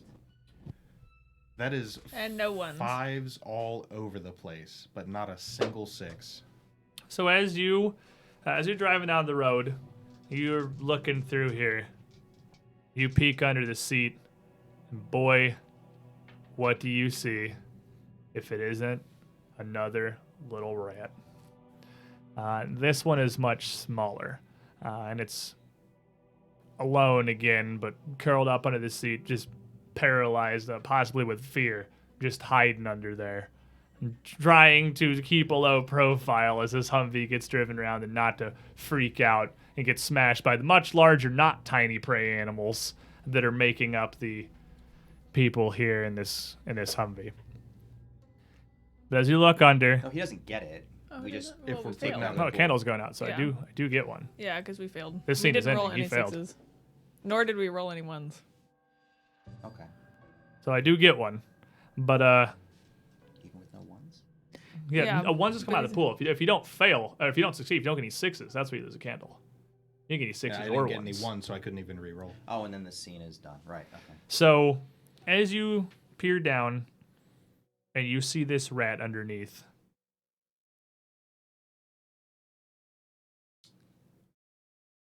it scoots back. It squeaks, almost kind of in fear or pain. And as it does, not only do all the lights in the Humvee go out, Explodes. the engine pops. You hear a metal grating and a series of come out of the front of the Humvee as a blast even throws the steering out of alignment. And it's all you can do to keep the Humvee from just throwing itself off of the road and keep it on course as it comes to a screeching halt beyond unusable at the edge of town. You are quick to get out of harm's way, get out of this vehicle, dive for these crank flashlights, and just get something to get out of the darkness immediately. At least it got you a little closer. That's a significant closer getting on the freeway. Give me a candle. Smart. Safe. Safe. These things are true. The world is dark. We broke down near an off-ramp. The military base is on the off ramp. Now, military base is an hour's drive from town. That's been established. I was trying. Good effort. Um.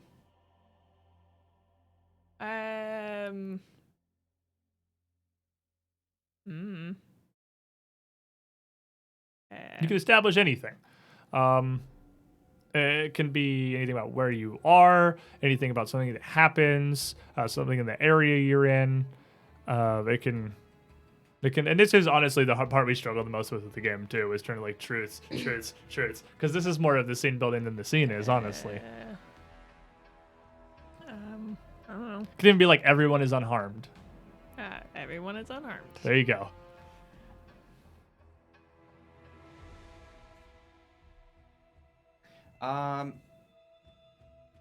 There is a abandoned pile of, once again, split firewood on the side of the road where someone was selling it, like people do.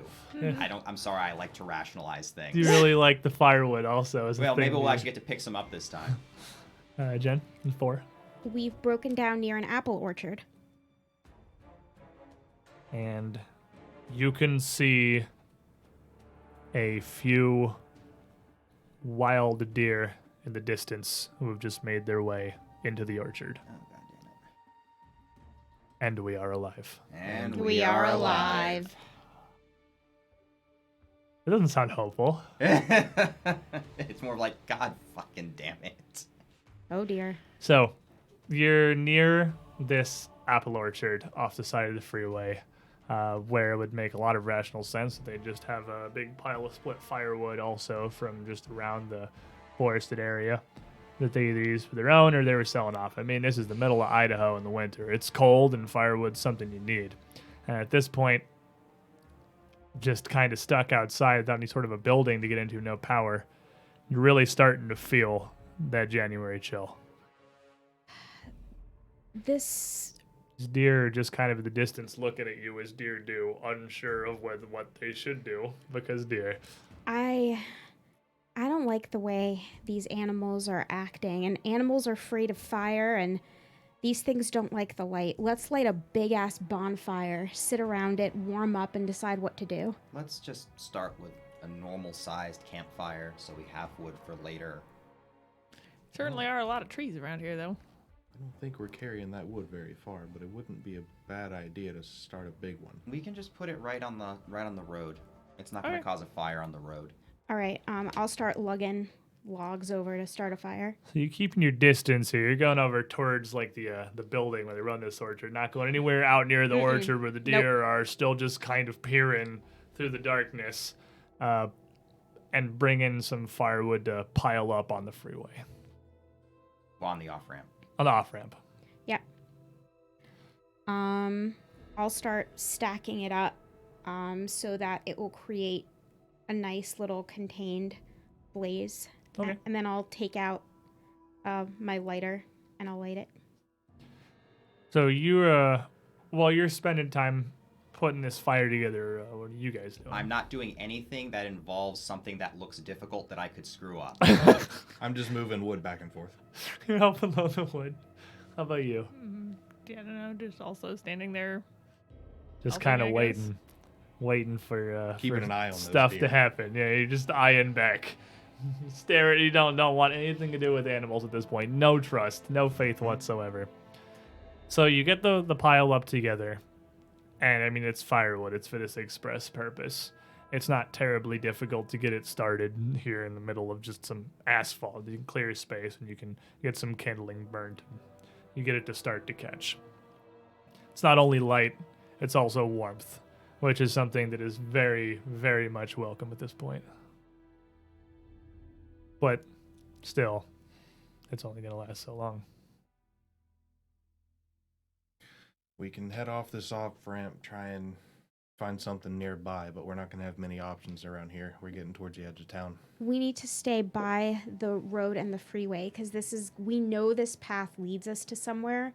Let's not go off into the forest. If we follow the freeway on the off ramp, we should be safe. If we have this tow rope, we could tie a lot of this wood together and carry more of it, and we can just trek down the highway until we have to rest, build a fire, and we can even split these logs down more with the tools we have to go create kindling torches to keep light as we go.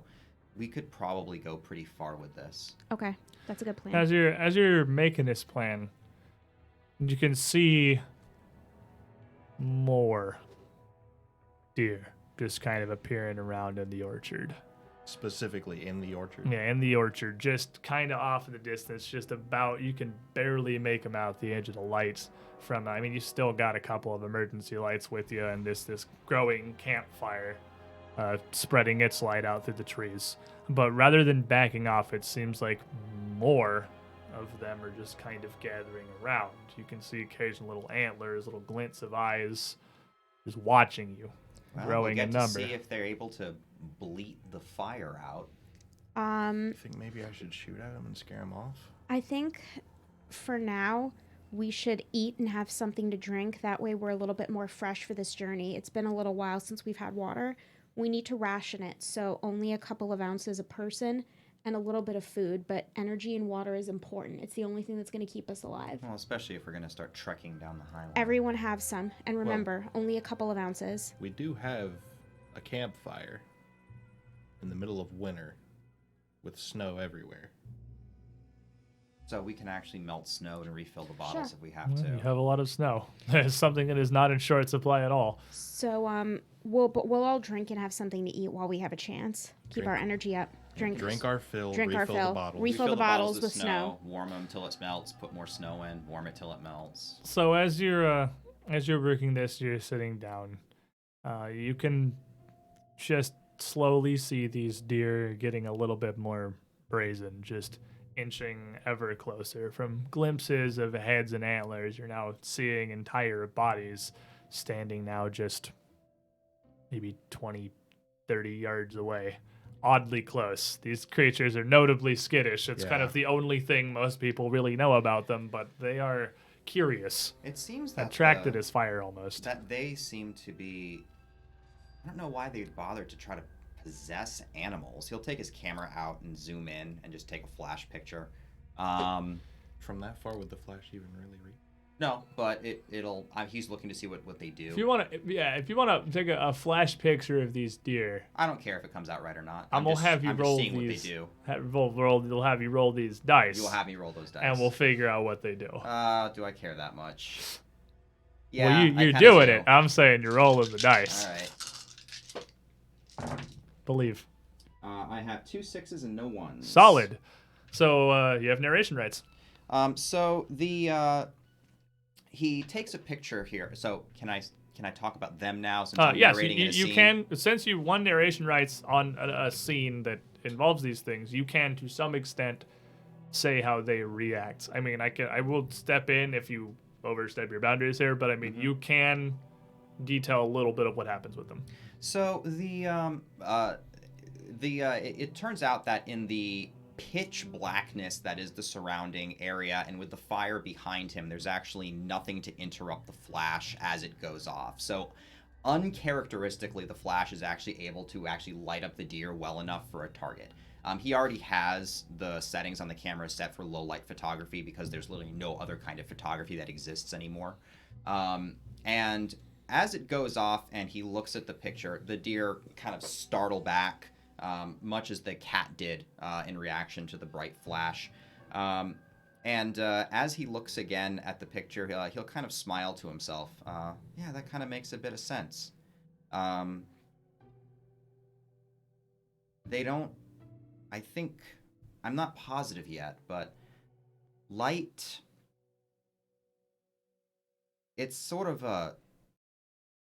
It's not that they hate it. I think it's just inimical to them. It hurts them, but not in a painful way, but on a fundamental level. I don't know how they blackened the whole sky, but they didn't do it just to scare us. They did it because they had to. And any kind of light. They're possessing animals because it's a refuge, but their eyes give them away. And he'll show the picture and actually show how people sometimes get red eye when the flash bounces out of them. This time, you can actually see the eyes almost distort with the red eye, almost as though it's painfully bulging out of the head. So also in this picture, as this flash from your camera will be much brighter. This is a much more concentrated blast of light than what's coming off of just this slowly growing campfire, these little crank flashlights. You would also see in this picture, behind all of these strange deer, them, if that's what they are, there is a corpse of a deer laying there a little further out into the orchard. Maybe another 30, 40 yards behind them. It looks surprisingly intact. Like perhaps it hasn't been there for terribly long. It's not like a skeleton or largely rotted away. It looks like it only would have fallen within the last day or two. You didn't notice it until you could see this picture, where it's clear as day. And again, it seems as though that they just use the bodies as shelters perhaps, that they can shelter in to avoid any incidental light sources. And it seems whether the host is alive or not doesn't seem to matter. So your rifle, it seems, isn't going to be of much help. No, but if you can spook the deer, it gets them away from us. Well, I'm gonna if you go can back spook into the them. car and grab the flares and put them in my pack so we Okay. have them with us Yeah, no keep matter the what flares. happens. Flare's important. Well, if we're, it looks like they won't approach the light at the very least, even if they are planning on following us all the way there. I'm not even sure what we're going to find when we get there, but we're learning more about them. Light. So, Ren, Mhm. have you rolled any conflicts this game? Okay, I didn't remember. This was like, I have noticed you have not rolled many. Because, I rolled the starting the car or the finding Humvee. oh, yeah, that's right. You started Humvee. That's it. Because absolutely, just feel free to step in and try things because there's no initiative or anything. It's just whoever wants to step in and do things and roll dice and make things happen. I don't want you to feel like you're getting excluded Yeah, in no. the corner here. No, rolling dice is dangerous. About how long would you say we've been there before they started to amass? It would have been. You had to put the firewood together. It would take you maybe a couple minutes to store it, to haul it over, and then you get to start lighting. And it's starting to light main logs, and the fire's growing, letting you see more of them. So you've probably been there, I don't know, like 10 minutes at least. Do we want to try taking turns, taking little naps, since there's a huge fire here and they don't seem to want to come any closer because it's light out? I mean, 30 minutes of sleep each might be nice. We'll each take a turn keeping an eye out, and we'll just wake people up if we need to. Well, I'm not too tired yet. You're gonna be. Well, then I'll rest when I'm tired. It's been eerily silent out here with very little noise. Not even just out here on the edge of town, but even in town outside of whatever you were doing personally. As if it's not just all the people that disappeared, but outside of whatever these are, there's not even any wildlife anymore. There's no birds, there's not even the sounds of insects around. But as you discuss your sleeping plans, you hear crows start to caw in the distance, back and forth at each other. One off this way, another response off to the other side. They sound like they're pretty far away.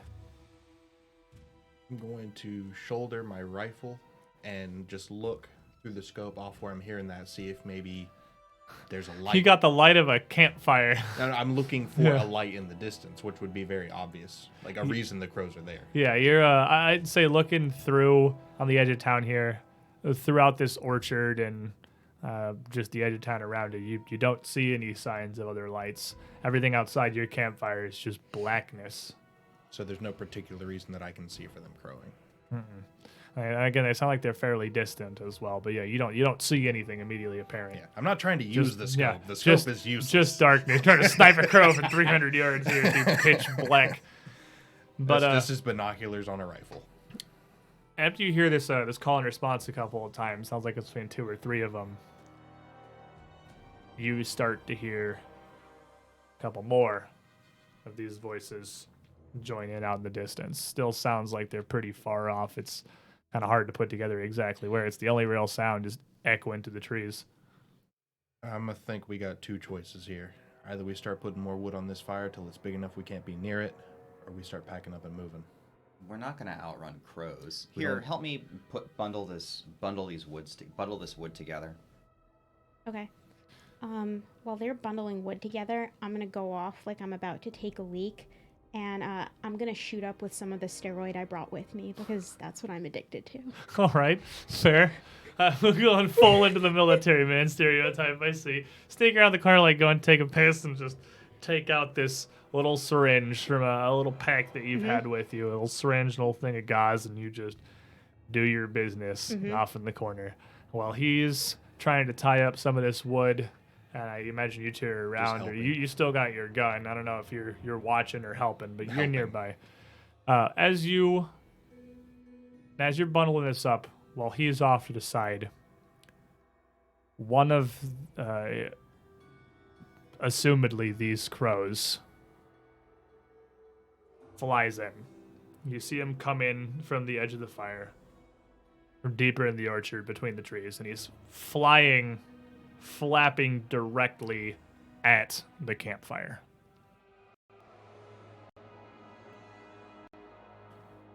I'm gonna start putting a lot of wood on that campfire. Okay. You start trying to just Make it big. you're gonna try to make the fire big as the crow flies into it. All right, give me a conflict roll, and this is a dire conflict. And I'm going to burn my athletics. You have a 6. Do I? Yeah. We have 1 6 and 2 1s. It is really hard to read in there. Still Might not still be a bad terrible idea. idea to burn it to not get 2 1s. Yeah, I'm gonna burn my athletics. So what is your how is this helping you? How's I your am athletic? fit. I am in shape, and I am going to be bringing multiple chunks of wood and tossing them onto this fire. I've got the endurance to bring a lot of this wood over back and forth rapidly. All right. So you've succeeded, but re-roll the 2 1s to see if you can keep those in your pool. Yeah. Another 6. So you have 2 6s? No, 1 6 and 1 2. Well, We had one grand 6 from total before. of 2 6s. Yeah. All right. Well, you succeed. But do you have narration rights? You got 1-6, so you do. What happens is this crow dive bombs into this fire. All right. This crow, like you said, it dive bombs into this fire. My response is there might be more coming. Make this big, try and spook them off. Enough heat, enough light that they can't really stop it, even with a bunch of them. So I bring over a couple handfuls, a couple more handfuls. The fire starts growing. It's getting up to about a bonfire now. More crows come in, try and repeat the same action, but the fire is too big now for how few of them there are to put it out. And each time a crow blasts through here and just slams into this fire pit, a section of it just goes out immediately. They quench an area. And the crow just seems to kind of disappear. If it leaves any kind of a body, it's not even visible. They hit it in a blast of sparks and flames, which is just immediately followed by a section of darkness. The wood is still there. It just stops burning. But you pile enough on that it spreads back in and fills this gap and catches as 2 or 3 more of these crows slam in, just suicide bombing into this campfire, desperately trying to put it out. Each of them just popping into a burst. But you keep it sustained. You keep it there. But you can still hear the sounds in the distance growing as more of these calls are ringing out through the trees. A veritable flock of them clearly amassing in the distance. This is amazing. This perfectly fills in with what I figured out about them. This is perfect. This bonfire is our chance to get out of here. Let's leave this as a distraction, put all the wood on it, and just go. And what? Just wander off into the darkness with no... Down the freeway. We have to get out of here. Yes, but we'll have to bring light with us. We have our light sources. It's not bright, but let's use this much bigger distraction to leave. We'll turn a couple of the pieces of wood into torches to carry with us, but we'll leave the bulk of it here. All right. You're You still insane. have the crank flashlights. You still have like all the ones that he stashed. Yeah, until something comes along and hisses or squawks or bleats at it, and then it's gonna turn off. The fire, they can't just yell these out. Look at the lengths they're having to go through to take fire out. Fire is how we're going to get through this. Let's not abandon our largest source of it. We can leave this here if we want to, but we have to bring this load of wood with us. Okay. I can carry a bunch. If I'm like a big guy. fire is what we're after, why don't we set part of the woods on fire? Well, they don't try it. There's a lot They of can put snow it out. around. I don't think it would carry very far, but Maybe it if doesn't we need to set go the far, it just needs to be big and distracting. well, give it a shot. Yeah, let's try. In the meantime, as crows continue to dive bomb, There was that first wave of the 2 or 3 of them in a row, but once that failed, they stopped showing up. You can still hear a ton of them in the distance, but there's no more slamming into the campfire for the moment. They seem to have given up on that. What kind of general forest would you say is around us at the time? Well, it's not really a forest. You have this apple orchard, like it's rural Idaho. So outside of the orchard and on the edge of town, there might be a bunch of trees that have been planted there by the city, but beyond that, it is just like sagebrush and those weird little evergreen trees that not even evergreen, just those like spindly piles the of weird wood, spruce-looking basically. things. Yeah, like the weird kind of pseudo spruce things. Oh. It's not a ton of trees once you get any further outside of town. It's just kind of land. It's very open. All right. Well, here's But that my stuff also burns, so I mean it's even drier. So Yeah, because the sap retracts out of the Yeah. periphery. Here's my idea. Let's take some of these burning logs and set them up around the bases of some of these trees. If 'Cause you we can get it to don't- the branches, it'll work better. Yeah, but Okay. if we can get to the branches, is Just the question. saying, the We- trunk is going to be a hard thing to catch on fire. We'll give it a go. I'm pretty tall. Hey, give it a shot. Go We go just right need ahead. a few of these to catch, and it'll give us plenty of time to do what we need to do and leave. Besides, like my daddy always said, only you can start forest fires. I'm going to leave you guys to it. You go right ahead. I'll keep watch from over here. keep watch over here where nobody's rolling dice. All right, I guess we'll work together and we'll try to start lighting these evergreens on fire. There's germs out in those woods. Oh, that's fair. So as you start to bring Change his gloves. Sam. some of this firewood out a little further past this orchard, just out off the side of the road, into the sage and the dry wood.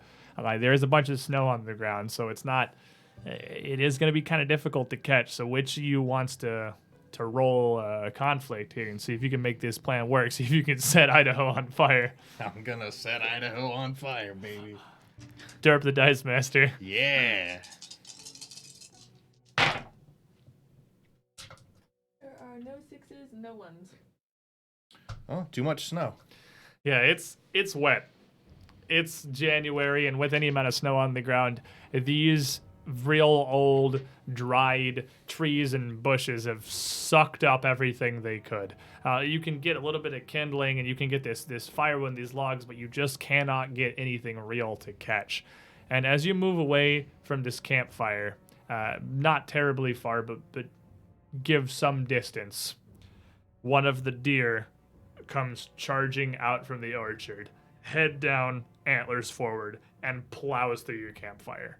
And as the antlers scoop through this, it flings logs and wood across the road, the fire extinguished from all of them as they touch this thing, and the light just fading from back behind you, leaving you just with the kindling you were trying to set here. And with this bigger threat before you, you have to move. You could handle the crows. You don't know what you're going to do about a deer that is just blasting its way through this growing bonfire. And you run. Where? Doesn't matter at the moment. Just not here. Give me a candle.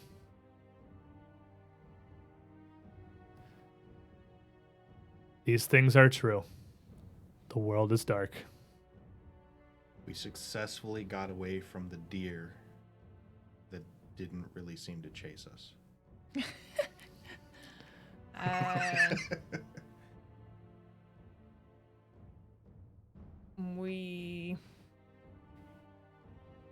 don't know. Where are you heading? I guess What direction do you go? down the interstate, I guess. So you ran down the interstate. Yeah. All right. Nick. Doug continues his fixation and has carried as much as he can, a large armload of firewood with him.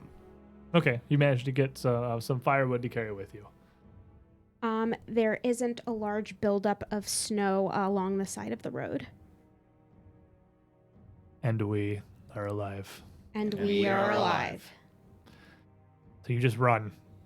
You just run down the interstate away from this, and after a few minutes, you realize that the calls of the crows have fallen behind you. This deer isn't following. You have the emergency lights and maybe just a crank flashlight is all that you've got with you. Probably not even that, as he's hauling a big load of firewood. I've still got mine with me. You still got yours. Then you come to a stop. Maybe just 100, 200 yards away once you realize they're not pursuing immediately. You're just in the middle of the road, outside of town. A couple steps on the road to Fort Victor, but still pretty far. Let's just march. We've just got to move. Everyone just line up and just follow me. I'll try to make sure that there's nothing in your path that's going to trip you. This is stuff I've done before. Let's just go. Here we can split this piece of wood into different kindling, and we can make little torches out of it to help light the way. We have these lights. Let's not make any more of a fire than we have to, because it will give us light, but it could also attract attention. You've seen how easily these lights go out when an animal looks crossways at them, right? Yeah. The fire they can't do that with. They have to physically intervene. All right. But I think it's going to attract attention. I mean, all of us. all dug light down. attracts Yeah. attention. Us being here attracts You are the attention. only light in just darkness around you, and now it is much less light as you move just from the emergency lights and this one little crank flashlight. So, point of order, I've got a stack of my cards here. Must I use them in the order that I've stacked them in? Yes. Okay. So you're going to want to be, like, we're running low on candles here, so you're going to want to really be looking for opportunities to use these to try to get to your moment, because you're running low on actual dice. So this, if you can get this hope die, if you can live your moment, if you can find hope, that's going to help you a lot. So you're going to really want to be trying to find situations where you can use your traits to their advantage. We'll each take a wood, and I'll take point in front of us, cutting a path, making sure nothing's getting in their way. None of them have experience cutting trails or moving through land like this. So are you cutting off of the interstate then? You're just moving out through the sagebrush and the... Yeah, I want to try to give Crap. us a little bit of cover. Okay, What? not in the... Why are we getting off the road We're not getting off the road, we're getting onto the side of the road. and walking through rough ground in snow and through the woods? No, but I'm not walking, we're just not on the road. I'm we're going to like- stay on the road, thank you. Okay. I am not walking through all of that over there that is just full of God knows what. Okay. We will probably move faster on the road. But, are there any, like, abandoned cars on the road or anything? Maybe. Maybe. We will try and find an abandoned car on the road. Nope. There are no cars on the side of the road, and there's also no ones on the side of the road either. There's just a whole lot of nothing on the side of the road. No ones, no sixes. So as you are debating over where exactly to run on to stay on this road off to the side, what's the better? You're looking out ahead, looking off the side of the road, just trying to find some form of transport. You don't want to walk the entire way there. Fort Victor is an hour's drive. There's no way you're making it there with a walk with how quickly everything's gone to shit just from having left the bunker a half hour ago, an hour ago. And you see a vehicle, an old station wagon, pulled off onto the shoulder. Looks relatively intact. But as you make your way over to it, try the door, doesn't work, bash in the window and get inside. Fortunately, the keys are literally in the ignition, just waiting. You start the thing, and you hear not just the engine roar to life, but something behind you, too. It seems like the deer didn't just not follow you, it took a moment to regroup. And as this whole debate over here is kind of settled by the existence of a vehicle, and you start trying to get your stuff in there, you can hear the hooves on the road, running, sprinting up your direction. At least maybe a dozen of them, all together, stampeding down the road towards you. You pile in the car, you hit the gas, and you go. You don't have time to load in all your wood or anything other than what you got in your hands, as you just have to make distance immediately. These things are true. The world is dark. The car runs. The car runs. I think we've already gave you that one, I think. Well, it continues to run. The car continues to run. The car does not fail. Doug confirms the absence of small animals from the interior of the car. Solid one to go. There's a spare 5-gallon tank of gas in the trunk. And we are alive. And we are alive. As you speed down the road, probably about as fast as this old station wagon has ever been driven, you make your way out of town and towards a bridge, crossing one of the bazillion smaller tributaries that just run all across southern Idaho. You know, Fort Victor's not terribly far past this, and the scene is going to be as this station wagon approaches the bridge. As you're driving up, you can see a pile of vehicles. They look like they didn't necessarily get in a wreck or a pile up or anything. They all you can see is what the headlights can make out in front of you. It looks like it was just traffic that just backed up past the entrance of this bridge and just never moved again.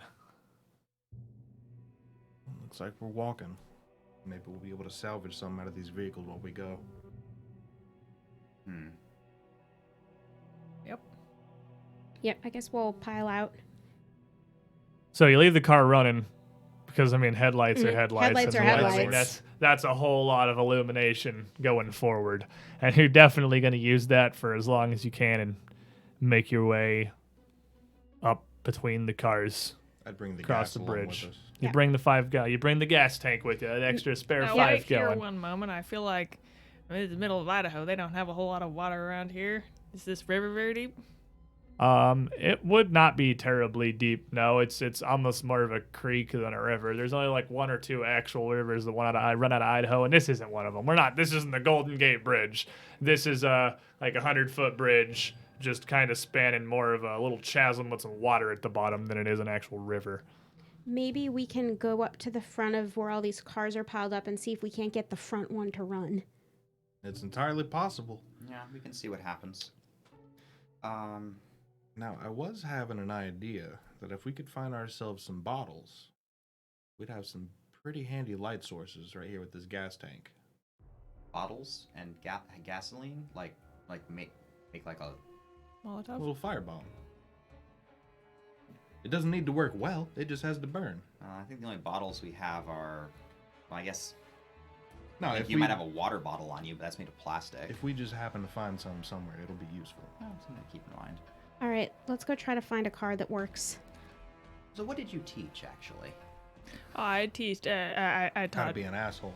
Excuse me. I teach history, which is the most important class, so history doesn't repeat itself. Oh, Besides, it History's learns a lot. never going to repeat itself. I after always this. listen. I always try and get most of the stuff about the government into history because the history of the government is very important. 'Cause you never know what the government's going to be up to, and looking at the past is always a good way to look forward to the future. He starts reciting the Constitution to himself so he doesn't have to listen to these Is that better? fools. Yeah. Yes. It's all government, isn't it? So, as you're making your way, arguing here, still clinging to your hope Gotta keep it light. in higher spirits, you make your way across the bridge through the lines of cars here. And you get to the front of them to find that the front 2 cars had stopped, where one had veered off a little ways off of the road, past the shoulder, and just into a bit of a ditch on this side. And the other one had just come to a stop near the center of the road, where there is a dead coyote just laying in the middle of the road. It's a not enormous, obviously, but it's a fairly large enough thing that doesn't seem anyone wanted to drive over it. And the way this bridge is, it wouldn't really come into view until it was almost too late, especially if there's any kind of ice or snow on the road, to avoid the thing. Marvelous. May I see that gasoline? We're going to set this thing on fire. That's a fantastic use, if I say so myself. Slosh, slosh, slosh.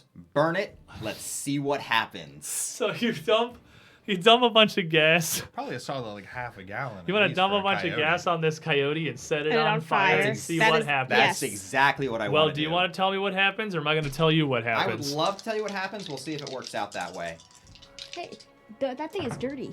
It is. I'm a germaphobe, however, so I'm going to reroll that 1. Okay. All right, you're going to do this very, very carefully. Yep. You're going to make no risks. That is no successes and no ones. So as you dump the gasoline and set this thing on fire, I mean, it catches like anything else, bursts into flames, and nothing out of the ordinary really seems to happen with the coyote itself, with this body. It just burns like any animal would, really. But as it does, as that gas fire kind of sears the life near immediately, you hear howls off to either side of the road around you. So this corpse wasn't inhabited. Coyotes do not really tend to travel by themselves. And whether this is them or this is just more regular coyotes, it's nothing you really want to stand here and deal with. You don't have time to check any of the cars. As you hear this baying get closer and closer, there's at least 5 or 6 of these things closing in. And whether they are just normal animals or not, you gotta get out of here. You gotta get away. You gotta leave the fire back behind to distract them. So you got some of your can of gas left. You got whatever's on you. But once again, you're stuck on foot making your way down the road. But you are most of the way at this point to Fort Victor. And, We're fast walkers. well, you drove a decent way until you got to the river. Mm-hmm. Yeah. Oh, yeah. And these things are true. The world is dark.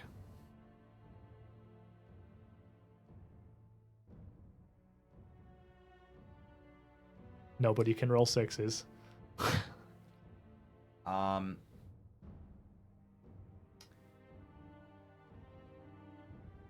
The ditches on the sides of the road deepen significantly, meaning coyotes will have a hard time crossing them. There you go. That's good.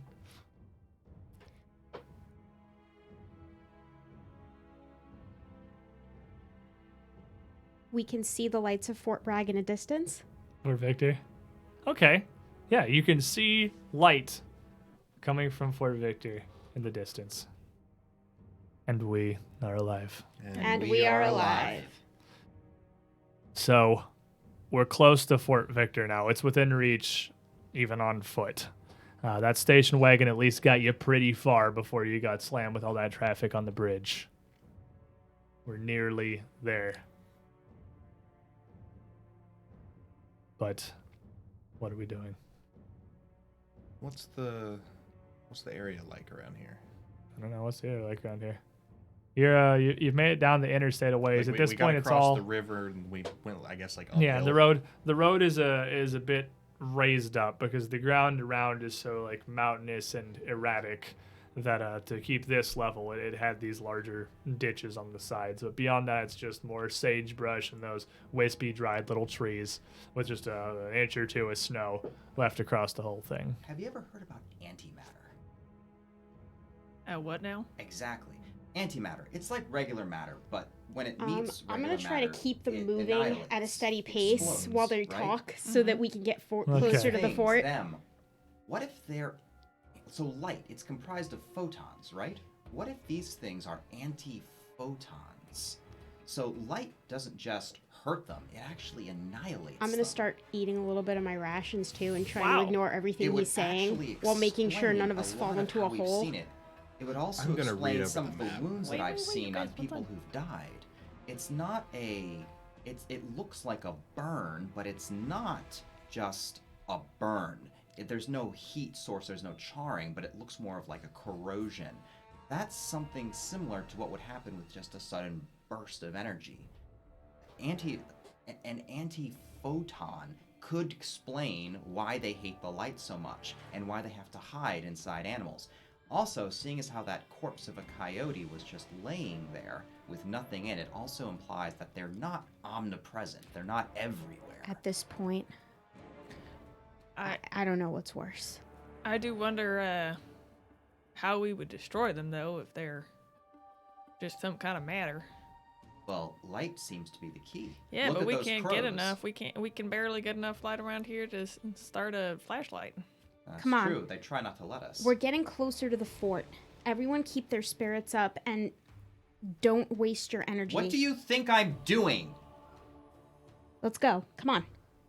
Move. Well, I think the more reasoning we have to these things, the better chance we have to figure it out. So far, we've just been walking along and slowly And running walking along like and animals. running. So as when you're making your way down the road here, getting closer to Fort Victor, your light shows you a bit more of a problem. Something has happened to a stretch of this road.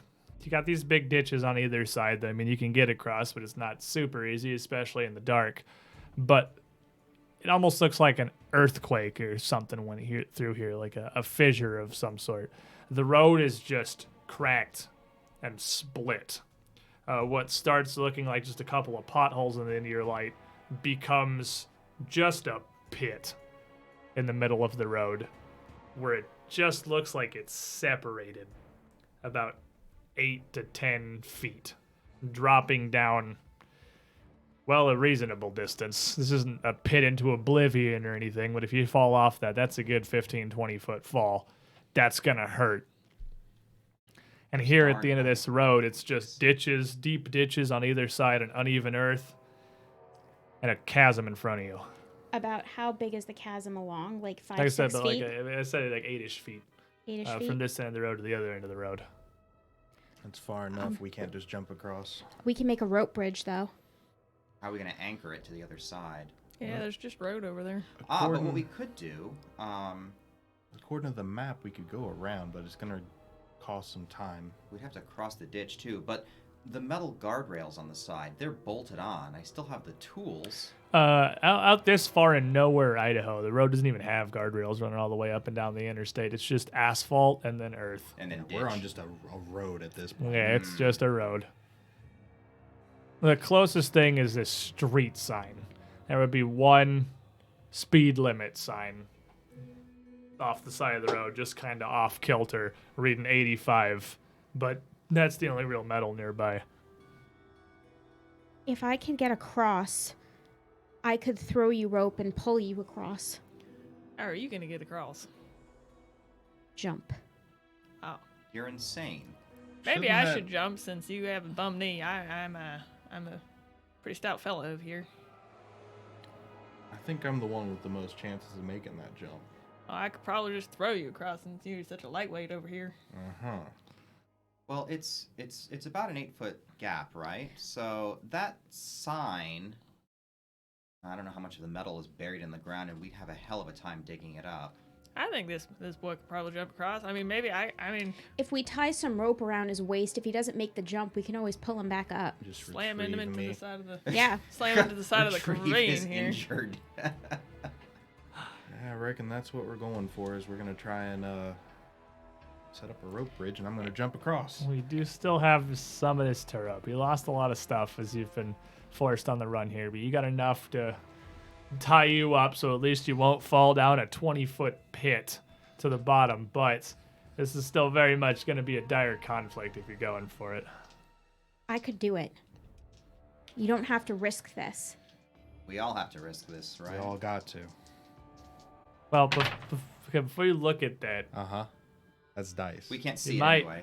Yeah. you might want to let Okay. him Okay. Let me Just do grab it. those Yeah. dice. And I'll It's, just- it's I not haven't- gonna my injury is not gonna stop me. I can make this jump. I made longer ones in training. This is what I was made for. so you want to try to live your moment. Yep. All right. So What on earth is your moment? Jumping across ravines? Nope. I will find hope when I'm able to prove that my physical injury will not stop me from becoming a hero. Oh.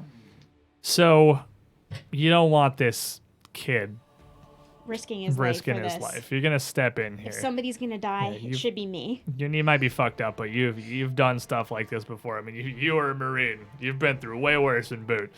So this is your moment. If you get any 6s, you're going to realize hope. You're going to get an extra die whenever you make a roll that succeeds on a 5 or a 6. If you fail, your hope is lost, and the scene's still going to end like normal. Okay. You got 3 dice. Believe. Yes, Yeah. I got a 6, a 6, 5, and a 4. Nice. So with that, you have narrative rights. You see him close his eyes and start almost chanting to himself a little bit as he roars and he runs full speed, tears rolling down his face because you can see how much it's hurting his knee to do this. And he vaults himself over onto the other side with almost 2 feet of clearance. He Adrenaline's a hell of a drug.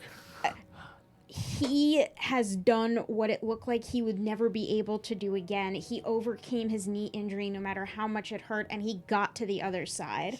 And Steroids are doing their work. and as he stands up, you see such a look of pride and accomplishment on his face. Like he finally realized that he could still do something Wow. and do it right. So, tear up your moment, put it in the bowl, and you get this hope die. That is yours. Whenever you make a check for any reason, you will add that. You'll roll it. It succeeds on a 5 or a 6. Got it. I picked all of these to be very distinguishable from the regular dice because they just have numbers on them instead of pips. So it should be hopefully easy at a glance. But you have made it to the other side of the chasm with the other end of the tie rope. Come on, I'll pull everyone across. So how exactly are we getting across? Secure it off over here, well- secure it off over there. Well, I don't know what we're going to secure it off of, but I thought he would just anchor it. We would That's exactly swing what I'm gonna do. across, tie it around ourselves, and then we just climb up the rope. Yep. Okay.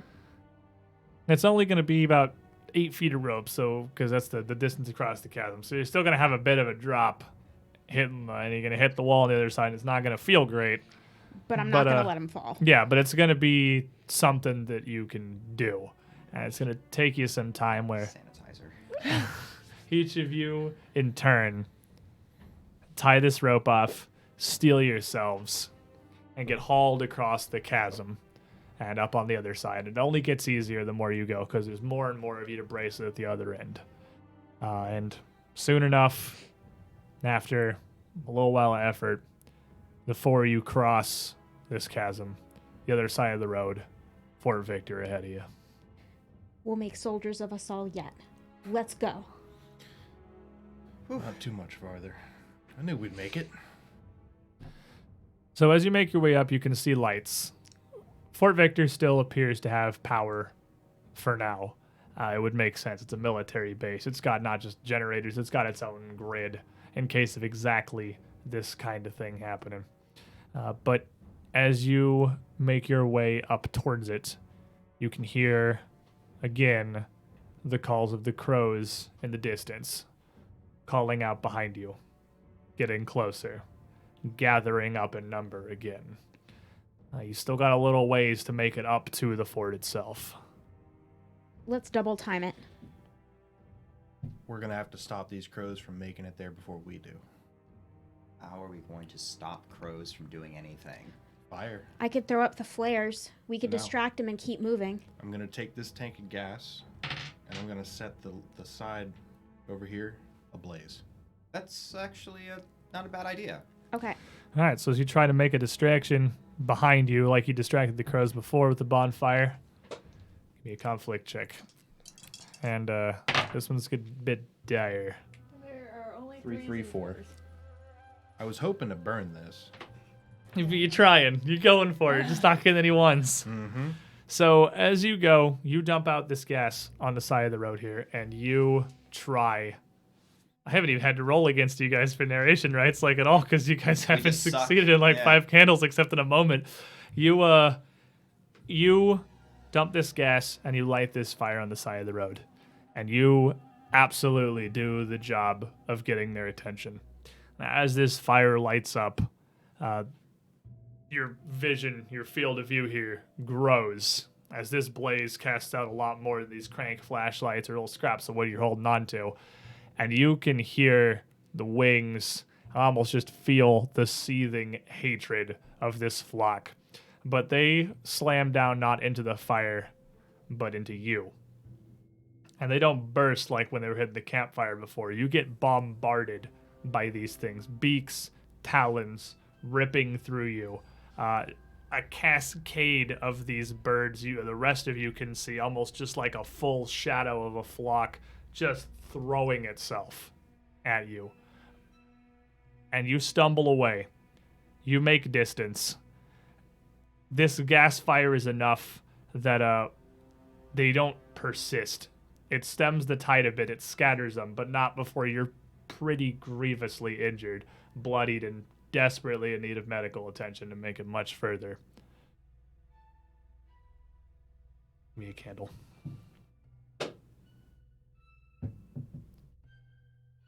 These things are true. The world is dark.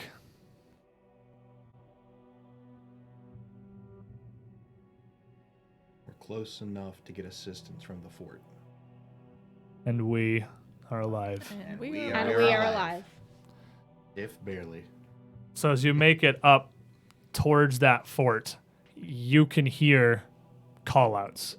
There are still other people alive up here. You aren't the only ones left in this apocalypse. There's at least something. floodlights come into life as you run these last couple hundred yards up to the gates of the fort, and this fence starts to slide out to the side. There's at least a couple people there, but it sounds like way less than a full staff.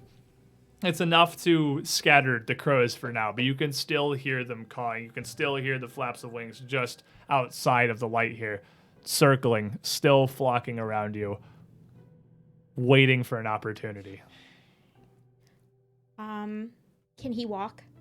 He can, but he's hurt. Someone's got to Take tend to one him of pretty Arms, I'll quickly. take the other. I'll take him and I'll bodily carry him. Yeah, you can just actually scoop Yeah, him up. I'm just gonna scoop him up and pick carry him up him. and go. There was the adrenaline run to get away from the crows, and then after that, just about collapsing. As you carry him, you two running up towards the fort, these floodlights beaming down at you. The crows scattered out of that, but as they get closer, one of the floodlights flickers and dies, leaving just one on the side of the gate. Fucking crows. As that side of the gate falls into darkness, you hear screams of terror and pain from the couple of men back behind it who tried to assist. Throw the flares, light them. He'll do that. He'll take the flare and light it, and then just hurl it over to where the sounds are coming from.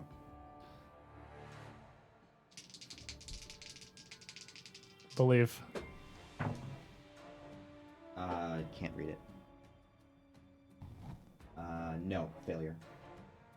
As you throw this flare up towards this flock, the light of it just puffs out, barely 10 feet after it's left your hand. An overwhelming force able to just snuff this out. The second floodlight has a... What? Can I do a self-sacrifice to make this work? You can do a self-sacrifice to take narration rights as how the scene changes, yes. Okay. So he'll do that then. Okay, so then you tell me how this ends and how the scene changes. Okay. He sees that and he kind of panics and pulls the other flare and lights it, but he has it facing the wrong way, so it lights his own jacket on fire. And he sort of the heavily scotch guarded fabric is, as a side effect, very flammable. So he basically goes up like crazy, and he actually panics and actually like runs off the side, and the crows actually swarm to chase him, creating an opening for them to be able to make it in, as the terrors all are attracted to this sudden bright light. And with that, he diverts the flock. So there's this one spotlight and the one guard, the one soldier up on the other side is still alive, keeping this beacon of light on the rest of you as you run forward, as you see the flaming figure of your friend run off to the side, and you see this darkness just envelop around him. The last you see of him before bodies and shadows envelop him at the edge of your vision. We haven't done this candle yet. Nope.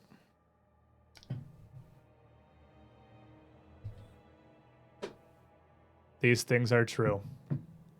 The world is dark, not you. And we are still alive. And we are still alive. You stumble into Fort Victor with this one spotlight shining on you. The crow's distracted for now. The soldier at the gate near the end near the side looks panicked. There's a lot less light here than you'd hoped. Just the front gate had been lit up, just this one area. And this deluge, this onslaught from them has largely extinguished that. Yep, you should only have one. Yep.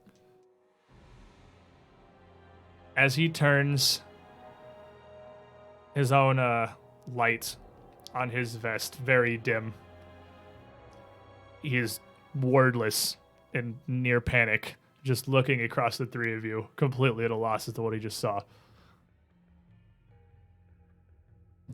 What's his rank? You can see he's only a private first class. He's enlisted and he hasn't been here long. PFC, what's the state here? Report! I don't know. I don't know, sir. I don't know what's happening. You're still carrying him at this point. He's just like blood running I'm down out you. of it. And Is there a place I can take him? the closest infirmary's 2 corners down, sir. But it's dark over there. All right. Is there a place that's lit aside from here? Are there any other people here? No, sir. Not that we know of. Just you? Just me now. What is this? Your guess is as good as ours. It'll be okay. And as you say that, you hear a roar just outside your light. It sounds like a bear, and a big one at that. And at that, the private reaches down for a pistol at his hip. His hand's shaking so bad he can barely even get the thing out of the holster, and pulls it out. Just look around, still in a complete panic. Soldier, give that to me. You're in no shape to use it. He just hands it over to you. It's loaded. What is it? What kind of gun is it? What kind of bullets? This is just a standard 9mm. It's Just a just a standard sidearm. 9mm? It's just a security. Standard military sidearm, Beretta 92 FS or SF. Let's go with that, sure. Yeah, he's just It's a 9mm. security. He's just low-ranking security personnel here. He doesn't have anything fancy. How close is the bear? Doesn't sound. It sounds like it's just barely outside the range of your light. Maybe 20, 30 feet away. It sounds like it's in the base between you and the infirmary. I'm gonna go try and find. I'm gonna put him down and tell them two to keep an eye on him. Put him down. I was like, whoa! Oh, I'm taking control of the narration twice. Yes, I'm putting you down. That's what I thought. I You was lay like, him wow, down. That's a bit You leave the much. PFC there. Still in a panic, with no idea what to even do, barely even responding. In shock, basically. He just watched whatever happened at the other side of the gate to his friends. And as you bring your light up here, you can just see blood sprayed across that whole area. Blood and bits. I have one more flare. That I'm going to light. Okay. And I'm gonna go hunt me a bar. So you leave him at the PFC, pull out a flare in one hand, your Beretta in the other, and go towards the sound of just growling. Yes. I'm gonna come charging back after you. I'll be like, yeah, and like just straight at the bear. If we're doing this, if we're going down, we're doing it fighting. And as you two move forward, you see this thing, a massive, hunched grizzly. The light still reflecting out of its eyes, just like it had the cat and the deer and everything before, almost distorted. And just mad, you charge forward at this thing. Give me a roll. This is a 4. And as you do, he runs up in your line of fire, in your way. He's got no training, he's got no experience, but he clearly isn't going to go down without a fight. And he rushes forward towards this bear, which just rears up and brings a paw down, just slamming down onto his shoulder and his neck. His body crumples. Just a broken bag of bones and blood slamming down into the pavement alongside the bear, who turns his attention back to you. I'm gonna take the last shot out of my pack and I'm gonna shoot up with it, everything that's in it. Is that going to make it shoot better? I think that's how steroids No, it's work. adrenaline. Oh, okay. Okay. All right. Roll me the 1d6 and your hope die. You got it. If I'm It's going over. down, I'm doing it with style.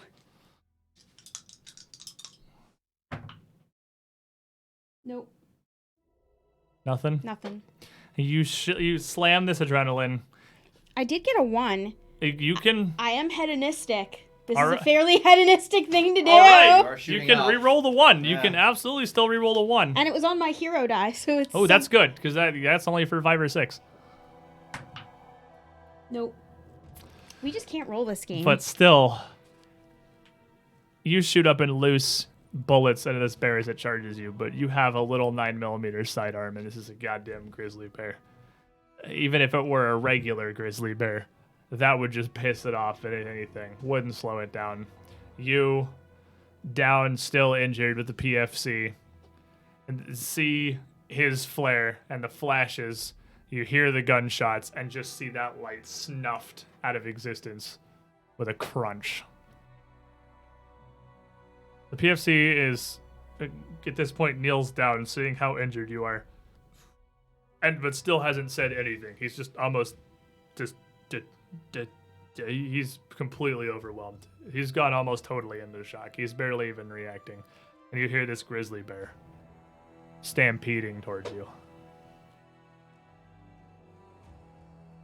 I'm gonna raise that 22 in a shaky hand, and I'm gonna shoot at that grizzly in the darkness as my final act of defiance against the world.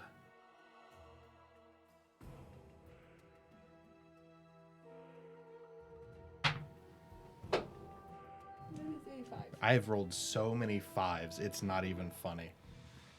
And as you fire this little hunting rifle you've been carrying this entire time, the bear roars, and the floodlight just goes out. That same subtle pop. The glass doesn't shatter. It just simply stops outputting anything. And in complete darkness, the last thing you get to hear is the pained scream of that private as he is just annihilated. It sounds like he's ripped in half before the bear turns to do the same to you.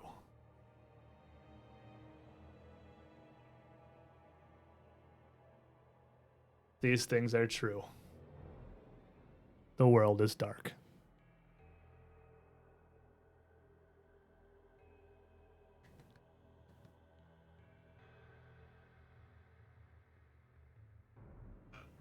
Mars, here, the high school student, the sun's gone. I don't really know what I'm gonna do. Fuck, man. I gotta get to the bunker. Maybe someone there knows what to do. God damn, I wish I had taught those kids more about survival. I knew some of this was gonna happen eventually. It's all a conspiracy, I'm sure of it. So it's odd thinking about the world coming to an end, but I guess it's well, I don't know, but I think the only path forward is if we just have to figure this out.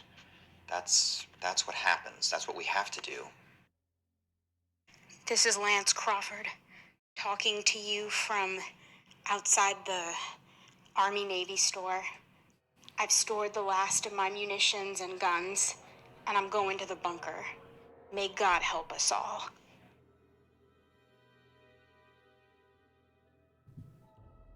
And that's 10 candles. Wow. Yeah, there we go. That was fun. That was some crazy ass shit. You want to turn the light back on? What was their thing? Doesn't matter. I'm just curious because We actually hardly used any of the cards in this because you guys got I no didn't use sixes anything. or ones. No, we just got freaking You, massacred. Yeah, that did not go. We had a streak of that in the game we played. We went through like 3 or 4 candles with no sixes or ones, but that was just a streak of absolutely nothing functioned. Their It was brain. like our goblin game. Yeah, I never had to fight. Like I never even rolled against you guys for narration rights, because ever since I have more than 2 dice, no, you never succeeded in anything. That was the darkest spiral. But the brink that she gave me is pretty interesting. I've seen them drink the blood of a non-human creature and transform into a version of that creature. Was the ability that gave me. And that gave me a very interesting thing to run with here, with these animals that hate but can fight the light to some extent. I love how organic it is, Yeah. because there's no framework, there's no like plot, there's no story points that are going to happen. All I have is the pitch, and then we just go from there, string together some scenes and see what happens. We got 1 moment lived. I lived my best life. One hope die. I was right on the edge of mine. You I tried to get your martyr thing Yep. so many times and just nobody could roll anything. I think it was just we got down to 5 or 6 candles before people started fishing real hard for them. Yeah. And it's tough. Only succeeding on it's not meant to be a good ending. It's not a happy tale. But that is the game. We found that at PAX Unplugged, and I thought it was a It's fabulous. I really like it. spectacularly entertaining time. And thank you guys for coming over and playing it with me. Thank you guys for hanging out with us through our adventure, as unfortunate as it may have been. A series of A unfortunate series events. of unfortunate events. But still, a pretty decent story. And we are alone. Well, we are alone. And we are left. I saw chat every time we came through the truths all put and we are alive, like 15 lines would show up at once, and we are alive would get pasted in there. So chat was getting into it. It was a good time.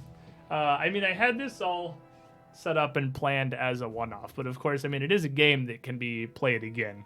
I feel like to some extent, a large part of it is that discovery and putting the characters together and finding out your traits aren't your traits and all that.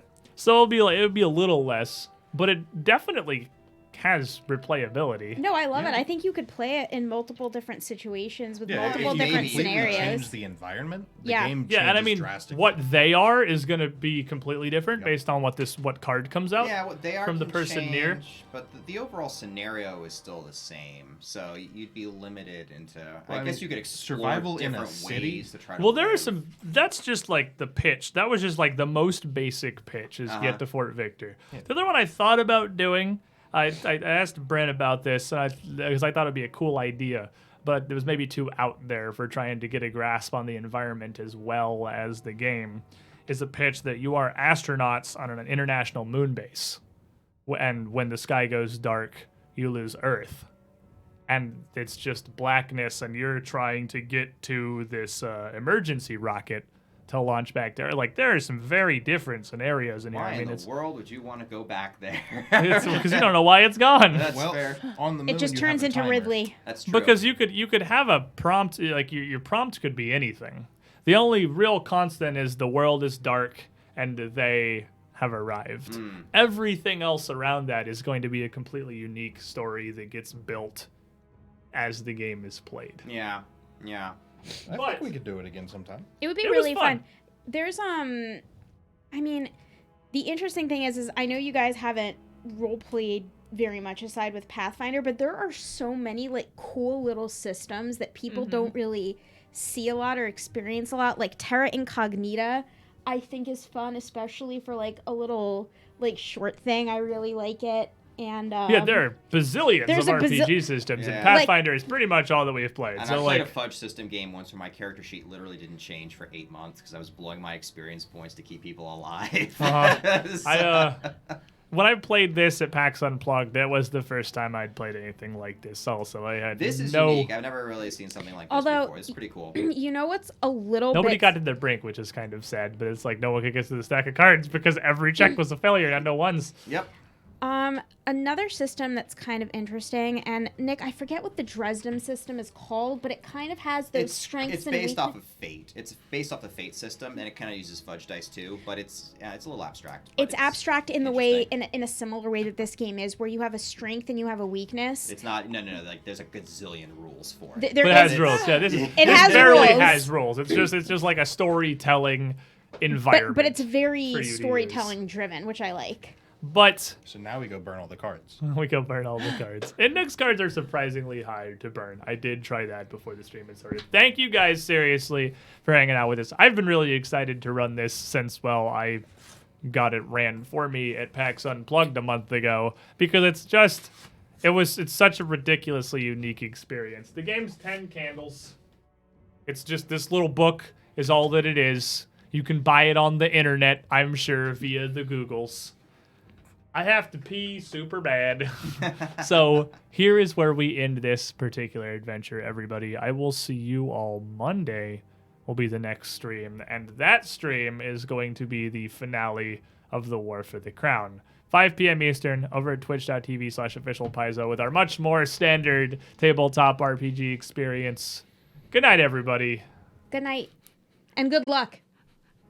Don't die.